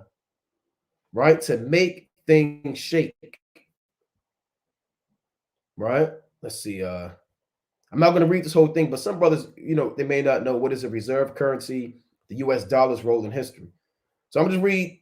Let's see. I'll just read this one thing so brothers can understand. What is a reserve currency? Right? And this links back with Second Ezra, the 11th chapter, that they rule the earth with much oppression. Because they'll damn put tariffs on you, man. And they'll tax your damn imports and exports. They'll charge you with usury. They'll embargo you. They banned Russia, man. They pretty much excommunicated Russia and said, look, man, nobody can deal with Russia anymore. You want to keep using the dollar, you can't deal with Russia. So Russia had to kind of, tap in and kind of figure this thing out. They'll do that to you, man. They'll do that to you as a citizen, man. They'll get into your bank account and cut you off. So what is a reserve currency? A reserve currency is a large quantity of currency maintained by central banks and other major financial institutions to prepare for investments, transactions, and international debt obligations, or to influence their domestic exchange rate. A large percentage of commodities, such as gold and oil, are priced in the reserve currency, causing other countries to hold this currency to pay for these goods. So other nations have to use the dollar to pay for oil, to pay for particular goods. And there was a time when the dollar was backed off of gold, man. So if you wanted gold at the highest level, you have to tap in with the so-called white man. He had a monopoly on gold. Now it's no longer backed off of the gold, but old dollars used to say, it says something about gold. I can't remember the wording off the top of the head, but we went into it before. Right, let me see if I can find that real quick. US dollar gold standard. Right, see if they got a picture of it. All right, let's see. Right, $20 in gold coin payable to the bearer on demand. Right, so we know this. We went over this before. It's a Federal Reserve note, but you can exchange it, or you used to be able to exchange this note for gold. Nations, they themselves had these dollars forced on them, enslaved them, and if they wanted gold, they had to tap in with the so-called white man. They want oil, they have to tap in with the so-called white man. That's why it says he's ruling the nations in anger. It's not just bombs dropping. It's financial oppression, war. He's setting up, and there's a lot of wickedness that this devil does that nobody really knows about. The Most High is letting you know that he is the one ruling the earth in complete wickedness. Let's go to Jeremiah 50. Then he say, look, if you don't allow us to set up a military base here, man, we'll wage war against you. He goes into other nations and kills their world leaders. Then there's another thing they do. It's called man, I'm trying to think of it off the top of the head. But they send people from the CIA into these other nations to enslave them and to manipulate them and to overthrow kingdoms and countries. I can't think of the name of these people, but there's guys that have done interviews on this. They say, yeah, I was hired by the CIA to go into this nation and overthrow their world leader and to enslave them financially through the IMF and the Federal Reserve. And they have interviews about that, bro. Now, a lot of those guys, they come up missing. You don't hear too much of them afterwards. But it is taught, it shows that Babylon the Great is that oppressing nation. This is Jeremiah chapter 50 and 23. How is the hammer of the whole earth cut asunder and broken? How is Babylon become a desolation among the nations? So they're also called the hammer of the whole earth because they beat everybody down. Certain nations are kind of standing up now, man. You had these Hamites in South Africa, they're chanting and get the hell out to the so-called white man. Russia, China, India, South Africa, other nations, just saying, man, the hell with America. We're going to join up. We're going to make BRICS, man. We're going to form our own alliance, and we're not going to deal with you anymore. So America's losing their power grip on the earth. They're losing their control on the earth. Let's go to Nahum, chapter 3, right? This is Nahum, chapter 3, and verse 18. Thy shepherds slumber, O king of Assyria. Thy nobles shall dwell in the dust. Thy people is scattered upon the mountains, and no man gathereth them. The shepherds are what? These elites, these politicians. Because what does a shepherd do? They guide the sheep. These people of America are what you call sheeple, right? Sheeple. People compared to sheep and being docile, foolish, or easily led. They are easily persuaded, man, and led. So if the people are sheeple, which people are the shepherds of Assyria or modern day America? These are your politicians, these elites, the world leaders, who through good words and fair speeches deceive the hearts of the simple. Let me get that in Romans, the 16th chapter, right? This is Romans chapter 16 and verse 17. Actually, I'll just get straight to the point of 18. For they that are such serve not our Lord Yahweh Shai HaMashiach, but their own belly, and by good words and fair speeches deceive the hearts of the simple. Yeah, like you have Biden, man, this damn devil. They tried to get on him about black people jobs. He said, you know, Trump took away the black people jobs or something like that. This puppet, this damn demon, this child molester gets on stage, and they gave him a hell of a script, man, at the NAACP convention or something like that. And he's talking about, if you've seen it, you know what I'm talking about. If not, you can check it out. He said, if I know about black people jobs, how about the vice president? That's black people jobs. And there's still speculation if she's even an Israelite, man, Kamala Harris. And a lot of you jakes, you ate that up, man. You ate up when he said, if you don't vote for me, you're not black. You were deceived. You're the sheeple. Trump just dropped these his Jordans, man. See these new Trump. I think they $5,000. $500. Let's see. I think they $500. Look at this. Right? Got you Negroes buying a pair, man. I know you. We know you Negroes, man. I got you getting that a t-shirt, a Hermes belt, or a damn Louis Vuitton belt, a damn white belt, tucking it in.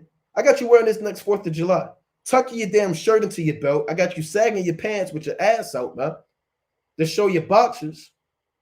And I got you wearing these, got you maybe cuffing your jeans, maybe not. And I got you buying these, man. I mean, I got the latest one. I got the autograph. I got them new Trumps.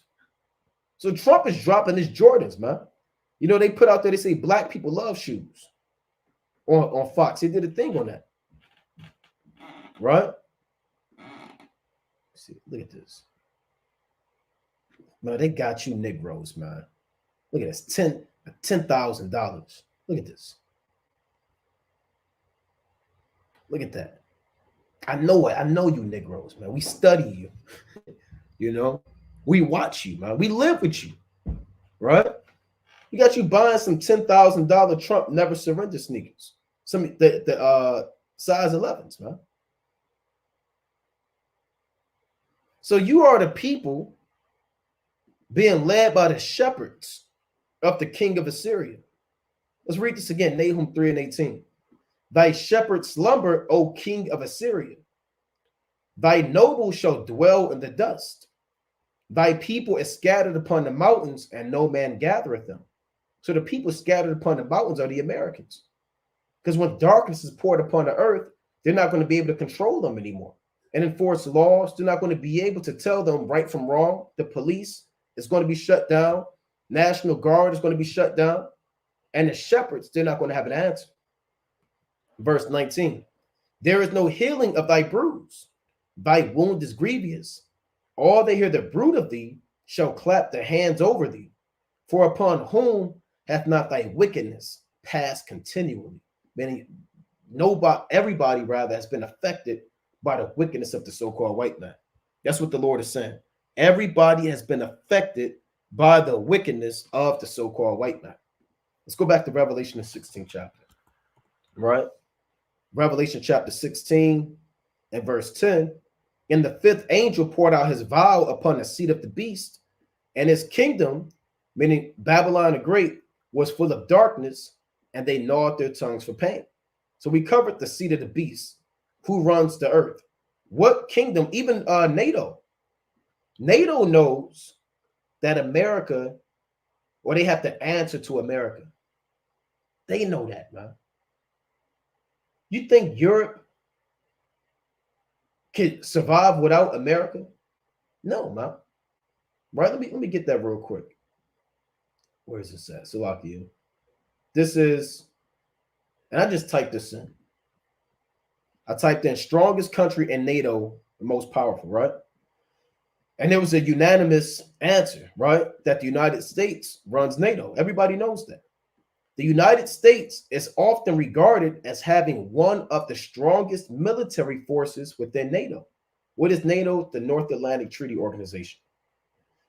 With a combination of advanced technology, extensive training, and significant resources, the U.S. armed forces are among the most formidable in the world. And that's from 2024. So they're the top nation in NATO. Now, there's this article I went into as well from Georgetown University. Now, it reads, the U.S.-NATO relationship, the cost of maintaining political pressure on allies. So I'm not going to read this whole thing, but I want to jump down. There's a point I wanted. So it reads, check this out. This shows again that everybody worships the beast. Everybody knows that America sits upon the throne of the beast. The Trump administration has threatened NATO allies to the point that they fear the United States may withdraw from the organization or not fulfill its obligations to Article 5 unless the allies meet the objective of spending 2% of their GDP on defense. You see that? So they're making threats, man. We'll leave NATO. We won't protect you unless you spend money the way we want you to spend money. Spend that dollar, man. This is robbery, man. This is oppression, even amongst the, that's why eventually, prophetically speaking, in Revelation, the 17th chapter, 16 on down, eventually the EU, they're going to break off of NATO. The Lord said the 10 horns shall hate the whore, shall eat her flesh, and make her desolate and naked and burn her with fire, paraphrase. This is oppression. Yeah, we're not going to defend you. That's what Article 5 goes into. Article 5 essentially says that if you attack one NATO ally, all NATO allies have to help that one ally. You attack one, you attack all. If Spain goes to war, everybody in NATO goes to war. If England goes to war, everybody in Europe goes to war. If France goes to war, everybody in Europe goes to war, even America. America's saying, you know what? Nah. Unless you spend money the way we want you to spend money, we might leave you. Huh? Now, they fear that. They fear that America will leave them. They need America. They need them to support them. It reads, yet this pressure, so they're applying pressure on them, huh? Has forced the European allies to start taking greater ownership of their security at the cost of warm relations with the United States, as seen through the Allied leaders' assessments, man. So America, they call the shots. That's the cost of dealing with them, man. They're going to tell you how to spend your money, what you do with the pockets, man. And they're afraid of losing them. When you go to Daniel, the 7th chapter, right? What does it say? It says their look was more stout than their fellows. This is Daniel chapter 7 and verse 20. Daniel chapter 7 and 20. And of the 10 horns that were in his head, and of the other which came up, which is America, before whom 3 fell, which is England, Spain, and France, even of that horn that had eyes, and a mouth that spake very great things, whose look was more stout than his fellows. So America, they're more stout than their fellows. What does it mean to be stout? Let's pull this up, right? To be stout, fat or a heavy build. Fat, strong, heavy, solid, robust, tough. But in America, they're wealthier. They have a greater military. They're fatter. They have a fatter economy. They have wax fat, man. Resources. They have the most Israelites in captivity. And a lot of nations fear that. They're wondering, how did America enslave the children of God? They don't just fear America's weapons. They think the Most High is really dealing with them due to how they have us in captivity. That God, the Most High, must be working through them. We have to listen to them. That's why a lot of nations submit to them, man, due to the power that they have over the children of the Most High. It's more than just the economy and the military that they fear. It's this perception that America is a God-ordained nation, you know? And a lot of these people know that America's Babylon the Great, man. You know? They have scholars and priests that break the scriptures down to Putin, you know, China and them. So America's more stout than their fellows, meaning, again, they're wealthier, they have a greater military, and they have a greater economy than all the other nations that have come before them. Right? Let's go to Revelation chapter 17. Right? This is Revelation chapter 17 and verse 15. And he saith unto me, the waters which thou sawest, where the horse sitteth, are peoples and multitudes and nations and tongues. So America, they rule over nations, peoples, tongues. Let's jump down to verse 18. And the woman, which is America, the whore, which thou sawest, is that great city, which reigneth over the kings of the earth. So again, when darkness was poured upon the seat of the beast, that's the throne, or thronos in the Greek. America rules the kings of the earth. They rule over their own allies. The nations feared, the European allies feared that America would leave them. They wouldn't have any defense.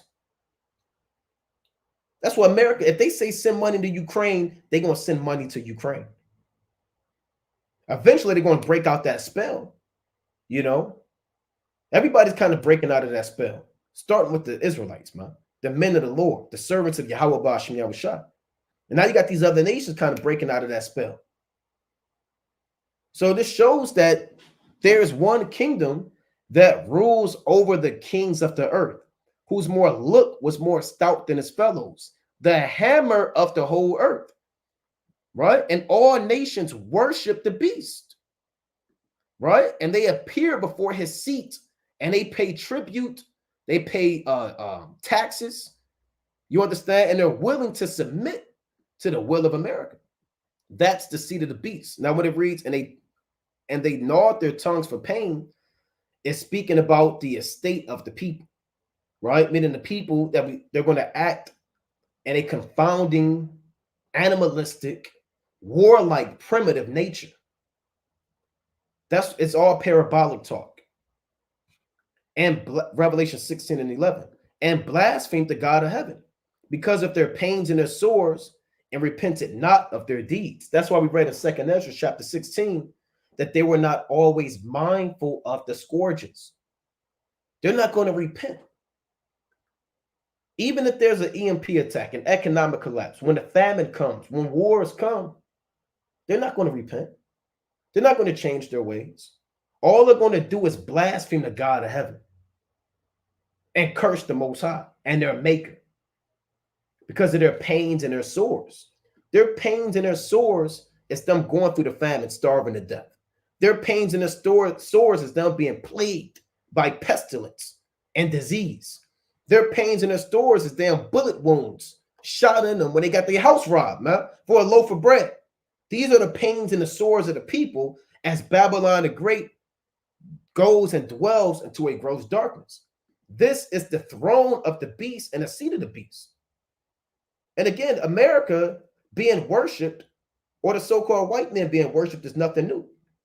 See, you have the seat of the beast, and you also have Satan's seat, huh? Right? When you go to Revelation, the 2nd chapter, you have Satan's seat. This is Revelation chapter 2 and verse 12. Revelation 2 and 12. And to the angel of the church in Pergamos write, these things saith he which hath the sharp sword with two edges. I know thy works, and where thou dwellest, even where Satan's seat is. And thou holdest fast my name, and hast not denied my faith. Even in those days wherein Antipas was my faithful martyr, who was slain among you, where Satan dwelleth. So you have the seat of the beast, and then you also have Satan's seat. Now, these are the same, but they're also different, if you can understand. The throne of the beast is Babylon the Great, America. They call the shots. Satan's seat is dealing with the Roman Empire, and they are one and the same. And throughout the book of Revelation, the beast, Satan, the dragon, they're always mentioned in the same spirit because they are in the same spirit. Like when you go to Revelation, real quick, let's go to Revelation, the 16th chapter. Right? This is Revelation chapter 16 and verse 13. And I saw three unclean spirits like frogs coming out of the mouth of the dragon, out of the mouth of the beast, and out of the mouth of the false prophet. So you got the dragon, you got the beast, you got the false prophet. We've done breakdowns on the false prophet, right? The false prophet represents what? This Babylonian system. You understand? That's the false prophet that sets up the nations to worship the first beast whose deadly wound was healed through sorceries, like you read in Revelation 18:23 on down. Then you got the dragon, which is the Roman Empire. And you have the beast, which is predominantly going into America. But they all move in the same system, right? Now, the beast is more so their military structure. The false prophet is more their religious, sorcery, wizard-like system. But they are all the same. And sometimes they're even interchangeable. Let's go to Revelation chapter 12 and 9. Revelation chapter 12 and 9. And that great dragon was cast out, that old serpent called the devil and Satan. You see that? So the great dragon is also called Satan, also interchangeable with the beast, which deceiveth the whole world. He was cast out into the earth, and his angels were cast out with him. And it's dealing with the so-called white man. That is the old serpent, right? The same spirit that was in the serpent is in the so-called white man, Esau. He's the devil, he's Satan, he's the dragon, he's the beast, right? But it gets more specific when you kind of go deeper into it. Let's go back to Revelation, the 2nd chapter. So Satan's seat is dealing really with the dragon, the Roman Empire. It's really dealing with the first beast. So you have the throne of the beast in Revelation, the 16th chapter, which is Babylon the Great. They're the throne.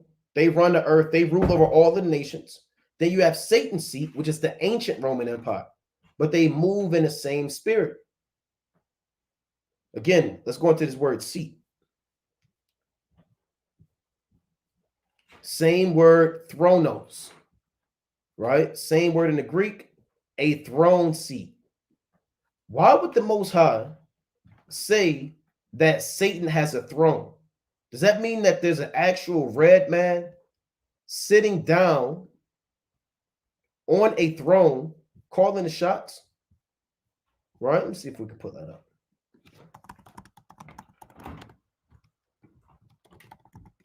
Right? I'm sure they have some type of imagery, man. Right? Is it really talking about Satan sitting on an actual seat, an actual throne? No. It has nothing to do with the spiritual demon Satan. It has nothing to do with the spiritual demon Satan.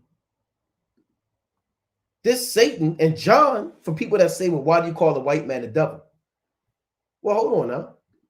John, the Revelator, in code, he's calling the white man the devil. He's calling him Satan. The Roman Empire, he's calling them Satan. Now, where is he speaking to? He's speaking to the church in Pergamum. Now, Pergamum is an ancient city in Asia Minor. Let's pull that up. It is an ancient city in Asia Minor. You have the 7 churches you read about in the book of Revelation. Pergamos or Pergamum, Smyrna, Ephesus, Laodicea, Philadelphia, Sardis, and Thyatira. You had a remnant of Israelites after the Neronian persecution and during the time of Domitian who established churches even prior in Asia Minor. Asia Minor was a heavy spot for Israelites, man. Cappadocia, Bithynia, Galatia, Pontus. These are different regions throughout Asia Minor. Pergamos, for some reason, is being called Satan's seat. Why is Pergamos or the Roman Empire being called Satan's seat? Right? Through the spirit, Slakia, and power of Yahweh Bashim Yahushua. So let's go back to this. Let's answer that. But there's something I want to get first. Right? This is a message to Pergamo. Let's read verse 12 again. Revelation chapter 2 and 12. And to the angel of the church in Pergamos, right? It's like, let me see where I'm at with time. Okay, come. All right. Salakia. And to the angel of the church in Pergamos, right? These things said he which had the sharp sword with 2 edges. What's the sharp sword with 2 edges? The word of God. Now, why is Yahushua going to this? The sharp sword with 2 edges. Because he has the true sword of the word of God. He has the final judgment with the word of God. And this is really historically the Lord talking his mess against the Roman Empire. Because the Roman Empire, they were known for the sharp sword. They were known for having a sword with 2 edges, and they had laws where you would rule by the sword. Right? When you go into this history, let's pull this up real quick. There's something called just gladi, right? Just gladi, like gladi means sword. Like a gladiator, they would fight with a sword called a gladius. Just goes back to justice, right? It reads just gladi. It reads is a Latin term that means right of the sword. So in Pergamos, the so-called white man says he has the sharp sword with 2 edges. Yahushua said, no, I got the sharp sword with 2 edges, man. And these people, our forefathers of Pergamos, they knew about the right of the sword, man. Antipas knew about the right of the sword. Men knew that the Roman empires, they'll kill you with the edge of the sword. Yahushua's comfort in the church let them know, hey, he's the one that has the sharp sword with 2 edges. He's the one that calls the shots, man. Because this was a common thing in the ancient Roman Empire. Now, here's the definition. Just gladi means the right of the sword in Latin. It refers to the power or right to give the death penalty, especially for provincial governors. The term also has a similar meaning under English law. It is also known as potestas glada.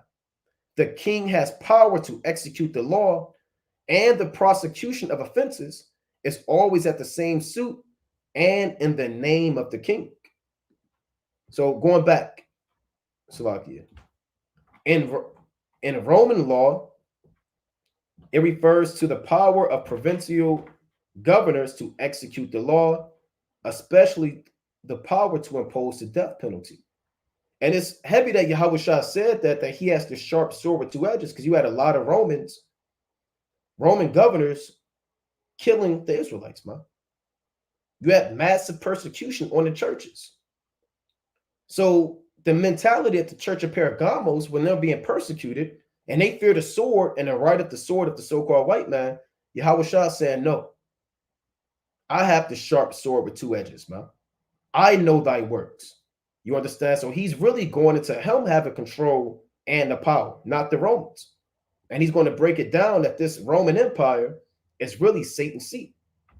That's why it says, I know thy works and where thou dwellest, even where Satan's seat is. Now, going deeper into Satan's seat, I want to pull this history up. This is from the Masters University, right? When you go into Satan's seat, due to the idolatry, and really, this was a place where people would come and worship Satan, meaning the so-called white man. They would literally come and worship the so-called white man, the same way that these nations come and worship America. This is the book, Slaki. Let me read this, right? Masters.edu. There was a massive altar. There was a massive altar to Zeus there. That's in Pergamos. Zeus was the chief so-called Greek god. He was their god of gods, right? The Roman version of Zeus was Jupiter. Remember, when you read the book of 2nd Maccabees, the 6th chapter, they actually worshiped Zeus, but they called him Jupiter, right? Let me get that in 2nd Maccabees, the 6th chapter, right? Let's go to 2nd Maccabees 6:1. During the time of Antiochus, Epiphanes the 4th, 2nd Maccabees chapter 6:1. Not long after this, the king sent an old man of Athens to compel the Jews to depart from the laws of their fathers and not to live after the laws of the Most High, and to pollute also the temple in Jerusalem, and to call it the temple of Jupiter Olympius, and that in garrison of Jupiter, the defender of strangers, as they did desire that dwelt in the place. So they worshipped Jupiter, which was really the Roman version of Zeus. Just like Mars is the Roman version of Ares, and you have Artemis, and the Roman version is Diana of Ephesus. All these Greek and Roman serve the same devils with different names, you know? So Jupiter or Zeus are synonymous. He is known as the defender of strangers. All right, just like the so-called white man, he is the defender of strangers. He is the police of the world. Right? He's not the defender of the so-called Black, Hispanic, and Native American man. So going back into this history, right? It's lucky. Let's pull this back up. It reads, let's see if I can zoom in. There was a massive altar to Zeus there, commemorating the victory of the Pergamians over the invading barbarian Gauls. It was an important center of worship. This is one of the reasons why it's called Satan's seat. Pergamos was one of the, if not the chief place of idolatry. And we're going to read more about this place. There were a number of deities there of the Greek Roman world. There were temples dedicated to Athena, Asclepius, Dionysus, and Zeus. Now in 2nd Maccabees, they also worship Dionysus, right? And he's called Bacchus, right? In 2nd Maccabees, the 6th chapter. Let's actually jump down and read that. 2nd Maccabees, chapter 6 and verse 7. And in the day of the king's birth, every month, They were brought by bitter constraint to eat of the sacrifices. And when the feast of Bacchus was kept, the Jews were compelled to go in procession to Bacchus carrying ivy. So you had Israelites that were forced to worship Dionysus or Bacchus. Antipas, which was the bishop in Pergamos, he was forced to worship the Roman Empire, to go before Satan's seat. Just like the Israelites, man. If you don't worship the image of the beast, if you don't worship the so-called white man, his system, you will be killed by the edge of the sword. That's in Revelation, the 13th chapter. And whosoever will not worship the image, was killed by the sword, paraphrasing. So this lets you know that America is wrong. Because if you didn't go before the seat of Satan's seat, you were killed by the edge of the sword.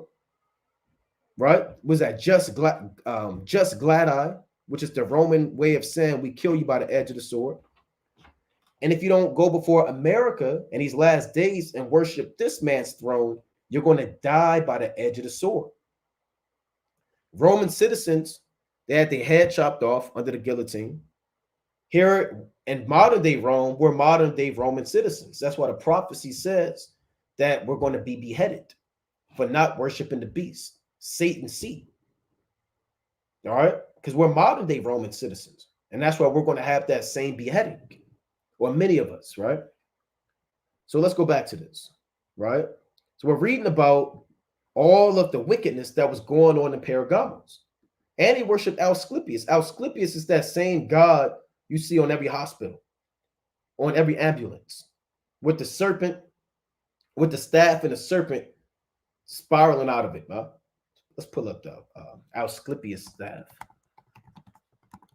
He's the so-called Greek god of medicine and healing, right? And all these doctors who take their Hippocratical oath, they're really, that oath means they have to swear unto Satan, man.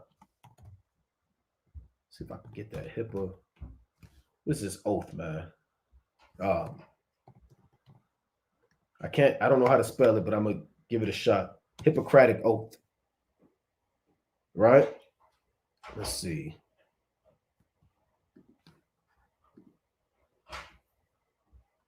Look at this. So this is the oath.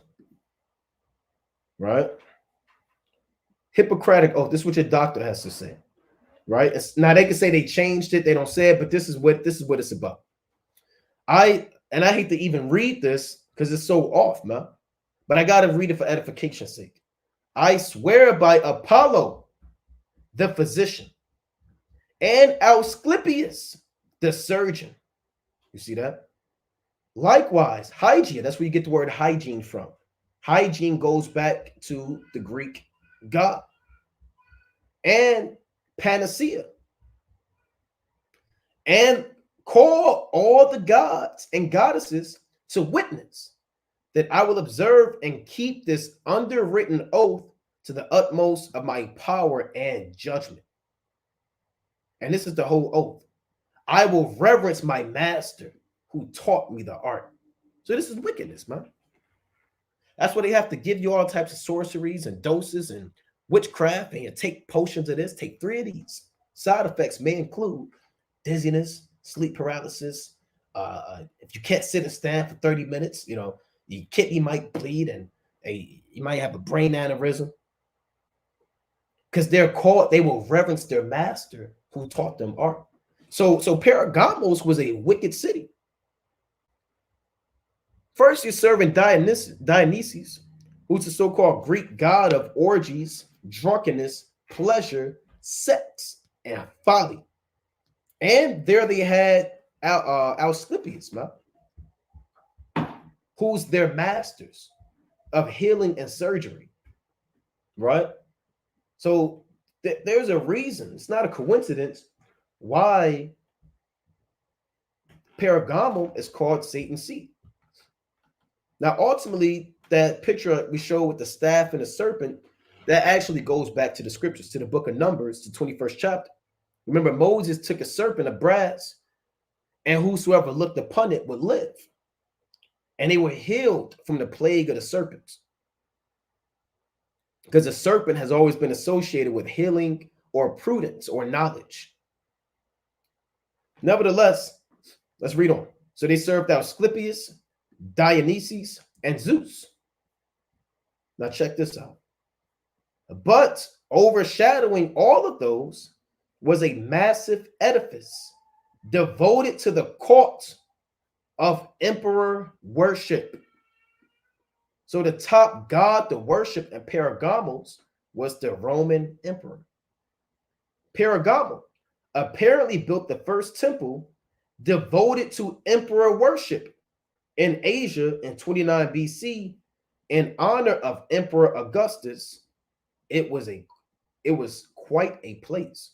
So why is it called Satan's seat? Because they would come before the altar and they would have to bring sacrifices and confess the name that Caesar is their God. Just like now, if you don't say America's your God, let's go to Revelation, the 13th chapter, right? If you don't come before the throne of iniquity, if you don't have fellowship with it, you're going to get cut down, right? This is Revelation chapter 13 and verse 15. And he had power to give life unto the image of the beast. So America gives life to the image of the beast, meaning they have manifested ancient Rome back on the earth, right? Through architecture, politics, philosophies, government, sports, entertainment, bread and circus, the gods, religion. They have given life unto Rome, right? And they have manifested it through their system. That the image of the beast should both speak and cause what? That as many as would not worship the image of the beast should be killed. So men are going to be beheaded, killed for not worshiping this system, not worshiping the modern day Satan seat. America's the modern day Satan seat, the seat of the beast. So there's no new thing under the sun. Just like all ancient nations worship Rome, everybody's worshiping America, right? Let's go back to this, right? We're going to read a little bit more in this article.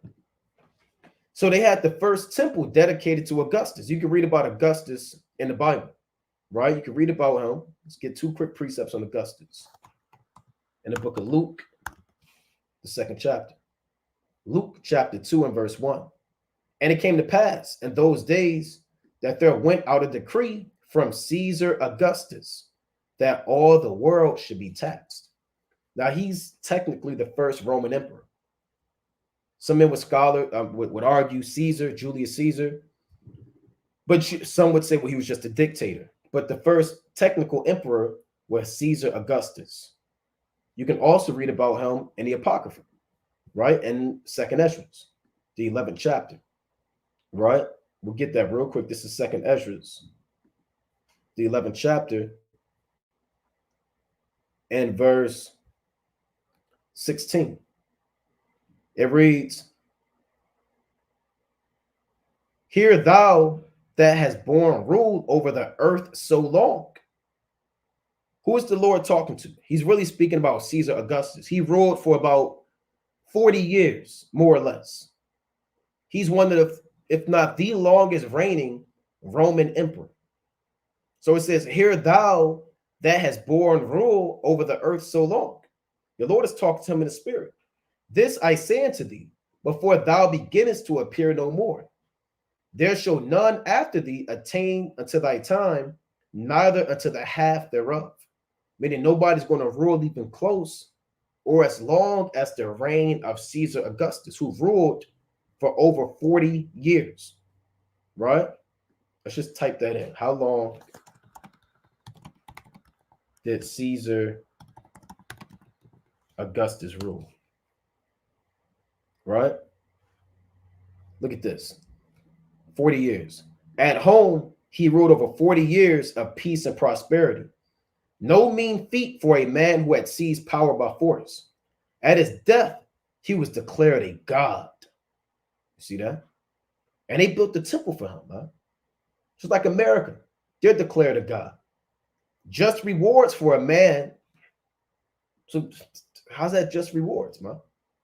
Just rewards for a man who transformed Rome from a wounded republic into a global power, right?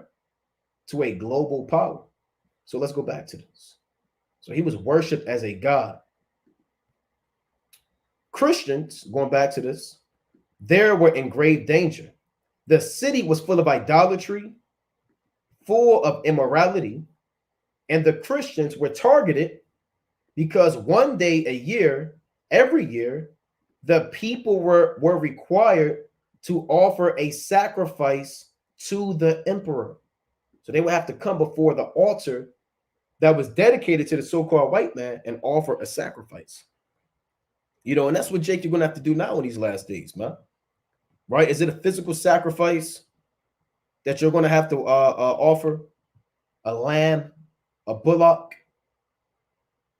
Is it a he-goat, you know, a red heifer that the world, you know, somehow is waiting on for Amalek?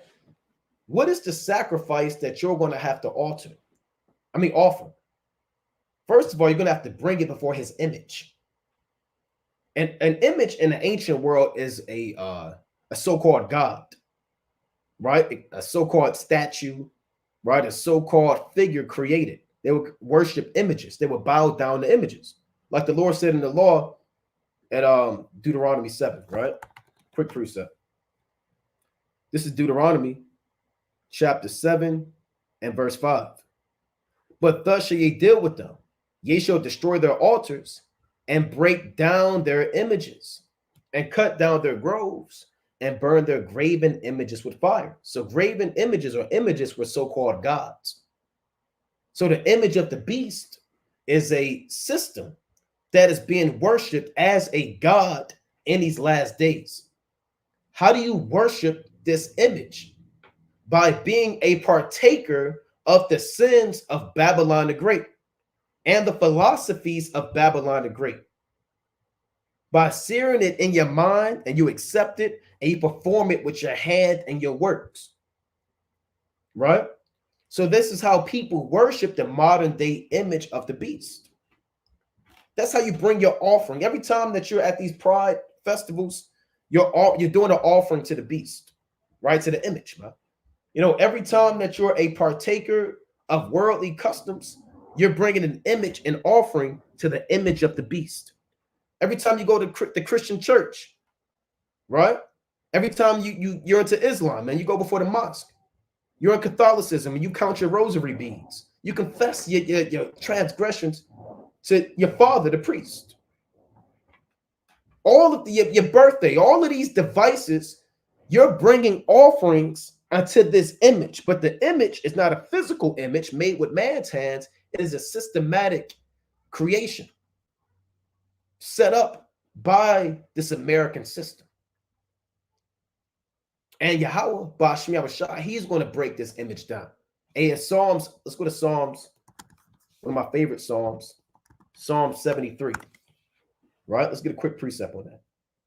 This is Psalms chapter 73 and verse 20. As a dream when one awaketh, so, O Lord, when thou awakest, thou shalt despise their image. So the same way in the ancient world, we were set up to throw down the altars, burn the images with fire. You understand? Stomp upon them, cast down the groves. Yahweh Shah is coming to burn this image. America. That's why the law says we have to burn them with fire. So Yahweh Shah coming to destroy America with fire is actually him upholding the law. People, we don't have to keep the law. Yahweh Shah didn't teach. Yahweh Shah is coming back to keep the law by burning the image with fire. Right? That is the law. Now, let's go back to this. Right? About so-called emperor worship. Right? I want to go back to this. So they said every day, once a year, like we read in 2 Maccabees, it says the people were required to offer a sacrifice to the emperor. And if they didn't, they would die. They would die. If, right, let's see this. If Christians, which are Israelites at that time, who followed Yahushua, if Christians said, Yahushua is Lord, I will offer no sacrifice to Caesar, it may have cost their life. And this is what brothers have to say now, man. Yahushua is Lord, man. And Yahushua said, or Ezra through the spirit of Yahweh Bashem Yahushua, he said, then began I to commend them greatly that stood so stiffly for the name of Yahweh Bashem Yahushua. We're not going to do a sacrifice to Caesar, man. We're not going to accept his philosophies, his sins, and his wickedness, man. We're not going to put his customs and laws and wickedness before Yahweh, the King of Kings and the Lord of Lords. We will not offer a sacrifice to Caesar, man. You know, we're not going to vote. We're not going to be a partaker of this man's system. Now, when you go to the Apocrypha, it kind of goes deeper into what the men of the Lord are going to have to deal with when it comes to appearing before the seat of the beast, right? And his throne. Let's go to 2nd Ezra, chapter 16. Right? This is 2nd Ezra, and I'm going to get straight to the point because we go over this chapter often. 2nd Ezra, chapter 16 and verse 68. It reads, for behold, the burning wrath of a great multitude is kindled over you, and they shall take away certain of you and feed you, being idle with things offered unto idols. Right? Let's read that in another translation. Right? 2nd Ezra 16 and 68. Meaning you're going to be a partaker. You're going to have to force to be a partaker of their evil sacrifices and wickedness. This is one of the last days, man. I mean, one of the prophecies of the last days on what the men of the Lord are going to have to deal with. This from the GNT. A vast mob of people is ready now to descend on you and devour you like flames. They would drag some of you off and force you to eat pagan sacrifices. There's no spiritual pagan sacrifice. You're going, the Lord said, no new thing is under the sun. Man. And nobody knows the depths of Satan. So you're going to have to bow down and serve these gods, man. You're going to have to denounce Yahweh Bashem Yahushua. Only the Most High knoweth how far this man is going to go. Now, if you eat these pagan sacrifices, you have denounced Yahweh Bashem Yahushua. That's you worshiping his image. That's you having his name. That's you having that mark in your right hand and your forehead. This goes into the hour of temptation. It's undeniable. This thing is deeper than the RFID chip.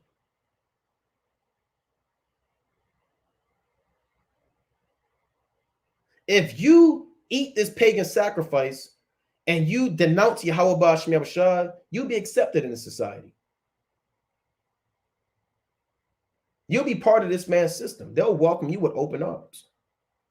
You'll be able to buy. You'll be able to have the reserves of food and things they set up for the New World Order. You'll be protected.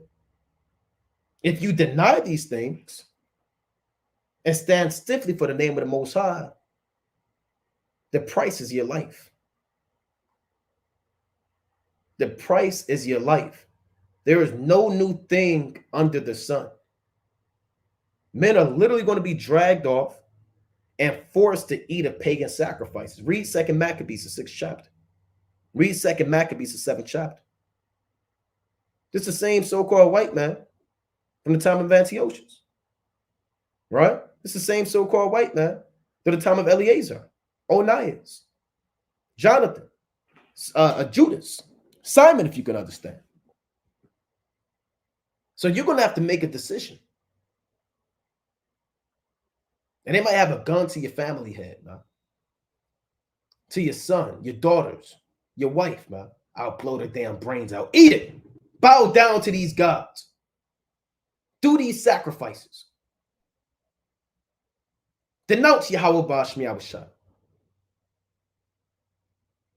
And you don't have to meditate. The Lord said, settle it not in your hearts, therefore, what you're going to say, man. For it should be given you that same hour which you shall speak.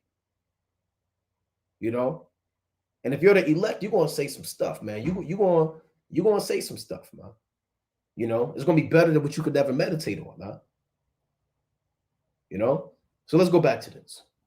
All right, we're going to finish this through the spirit and power of Yahweh Bashim Yahushua. If Christians said Yahweh Shah is Lord, I will offer no sacrifice to Caesar, it may have cost their life. And that's what's going to happen all over again. Right? It is likely that Antipas, in verse 13, was martyred for refusing to worship the emperor.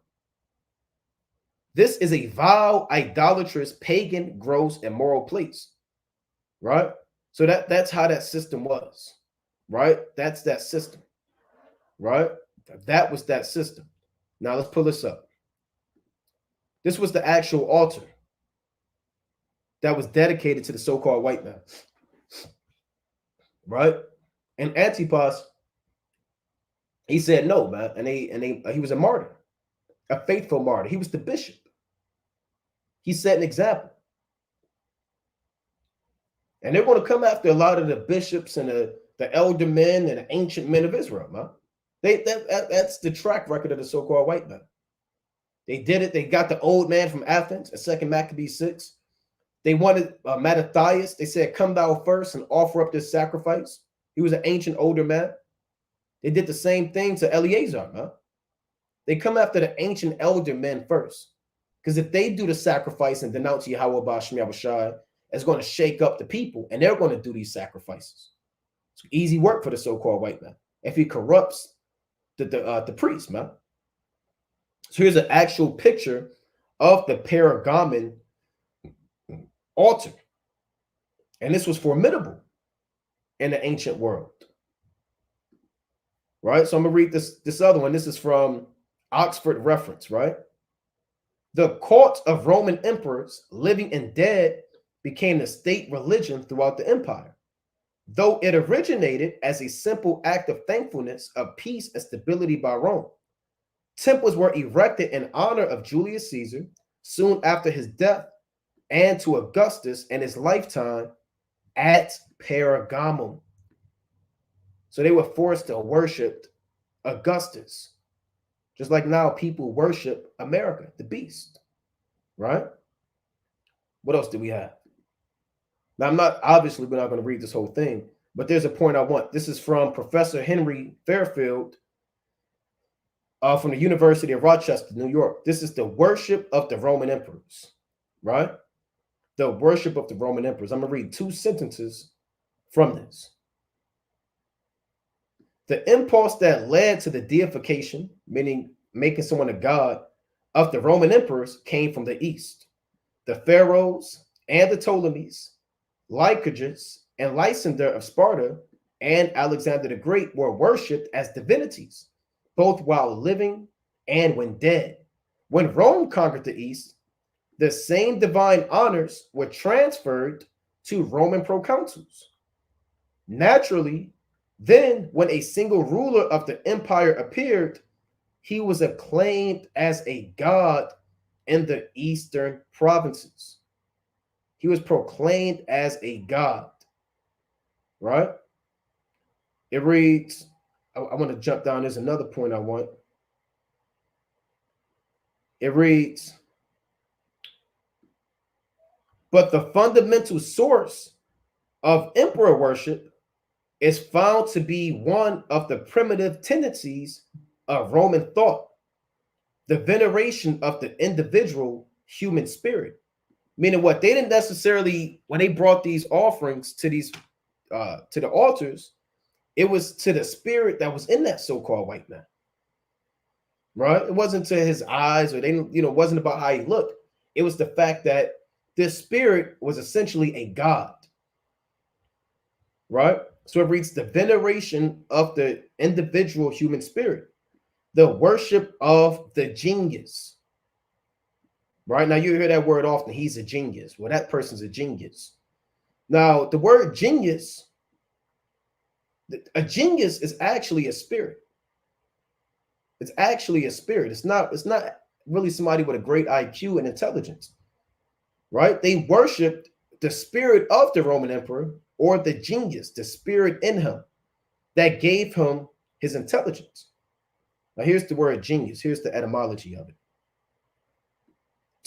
Tortillary, or moral spirit, right? That's what a genius is. It's really a spirit who guides and governs an individual through life. From the Latin genius, a guardian deity or spirit which watches over each person from birth. So they literally worshiped the so-called white man as a god, but they worshiped his genius, not his intelligence, but the spirit that was in him. Because a lot of these men, they proclaimed to come from Jupiter. They proclaimed to come from Ares, the Roman god of war, right? They proclaimed to come from all these demigods, man. So they worshiped the genius, or the spirit that was in them, not his bones and his flesh, but his spirit. On the left-hand side. See, on the right-hand side, we worship Yahweh Bashmi Yahushai in spirit and in truth. On the left-hand side, they worship the spirit of the so-called white man. And what spirit is in the so-called white man? The Satan, huh? The spiritual demon Satan. That's who they're really worshiping when they worship Augustus. That's why it's called Satan's seat. Because they're worshiping the spiritual demon Satan inside of Augustus, inside of Caesar, inside of Tiberius, Caligula, Claudius, Nero, Galba, Otho, Vitellius, Vespasian, Titus, Domitian, Nerva, etc. They worship those gods. Nothing to do with their physical nature. Everything to do with the spiritual demon Satan inside of them. Right? So let me read this again. It reads, you got to be careful. You call somebody a genius, right? It's technically kind of off, man. But Esau, he just throw words out there. Nobody looks them up. Guardian deity or spirit, which watches over each person from birth. Who's been watching over Esau from birth? Satan. He's been dealing with him since he was Cain. Satan came directly to the so-called white man. If thou wilt bow down and worship me, all shall be thine. That's in Luke the 4th chapter. Spirit, incarnation with talent, prophetic skill, generative power, inborn nature. Like the Lord said, the wicked are estranged from the womb. They go astray as soon as they be born, speaking lies. Why? Because they are Satan from the time that they are a child, and they are Satan from the time that they are dead. So really the worship, they go deep into the worship of the Roman emperor, and they're worshiping the spirit of him, right? So this links directly back up what people worship in the spirit of America, the American spirit, the image of the beast, the system, and the spirit behind it. Right, so let's go back to Revelation, the 2nd chapter. Right, this is Revelation chapter 2 and verse 13. I know thy works and where thou dwellest, even where Satan's seat is. Why is it called Satan's seat? Because they will worship the spiritual demon Satan, manifested as the Roman emperor, his genius, his spirit. And thou holdest fast my name, and hast not denied my faith. Even in those days wherein Antipas was my faithful martyr, who was slain among you, where Satan dwelleth. Right? Because again, everybody worshiped the spiritual demon Satan, manifested as the Roman emperor. The same way now, everybody's worshiping the throne of the beast. And that's again why you have the Most High plaguing the beast, man, with darkness, right? Technology outages, banks, airlines, firms going down, people selling damn apocalypse ready meal buckets, right? I wanted to get this, but you can kind of read this on your own. What would happen in the EMP attack, man? Famines. Let me see if I can get this.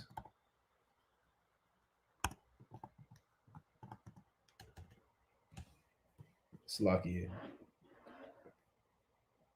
Right, with the EMP attack. I just want to touch on this real quick. It reads, nuclear weapon EMPs are most catastrophic when a nuclear weapon is detonated at a high altitude at approximately 30 kilometers or 20 miles above the intended target. The consequences of such an attack can be catastrophic. All electronics, I mentioned all electronics, power systems, and information systems could be shut down. So all hell could break loose, right? It says, now currently the nations of Russia and China have the technology to launch an EMP attack. And we have speculated that Iran and North Korea may be developing EMP weapon technology. This is why we must remain vigilant in our efforts to mitigate the effects of an EMP attack, right? So again, all hell is going to break loose, man, right? Peradventure, Russia, and this is from the Congress. They did a study on this, right? If darkness, true darkness, comes upon the seat of the beast, right? This is why Trump warns war like none other is brewing in an RNC speech, man. It was at the Republican National Convention. They know war is coming. And we're praying that Yahweh Shem Shai uses an EMP attack and uses this modern day technology to wipe the so-called white man off the earth. Right? What else we got going on? China and Russia wrap up joint naval drill, show a high-level combat orientation. So everybody's getting ready for war, man. These are your kings of the East you read about in Revelation, the 16th chapter. Russia, China, Iran, North Korea, Pakistan, India. Everybody's doing their workouts, man, for the big game. You know, just like sports, they do their drills, 3-man weave, right? Football, you're doing your Oklahomas, man. You know, you do your little football, go through your playbook, you know. Everybody's going through their military playbook. While Jake is somewhere getting high, smoking a blunt, drinking lean, getting ready to worship the beast. This is nuclear weapons 2024 attack map, key targets, and fallout risk. So they actually pulled up a map of the top cities and what nations have the most nuclear warheads. Right? Russia, number 1, US, number 2. I mean, they're killing these other nations, man. China, India, Pakistan. They're not even, 5 times the amount of China and Russia. I mean, America and Russia. So Russia could launch an EMP attack and send America back to the Stone Age. Or America could do the same thing and send Russia back to the Stone Age. So they actually cover what's going on in these wars. They have war simulations. You can watch this on your own. Time would fail me to really go into it. But they, these devils, they study this stuff, man. Now, they have U.S. nuclear targets. These are the main targets that they're going to hit when nuclear war kicks off.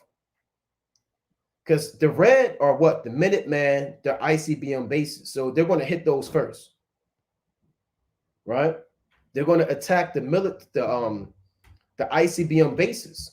North Dakota, Colorado, Montana. And then they're going to hit what?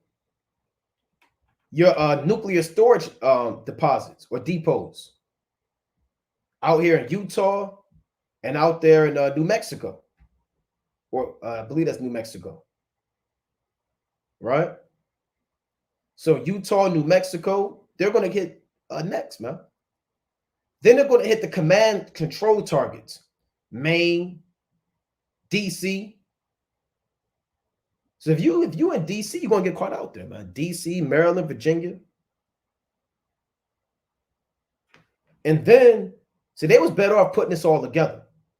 See, the so-called white man was better off putting all this stuff together. Because now once these bombs hit, we see how America's going to get burnt with fire. That's why it's going to take 1 hour, parabolically speaking, like the Lord said.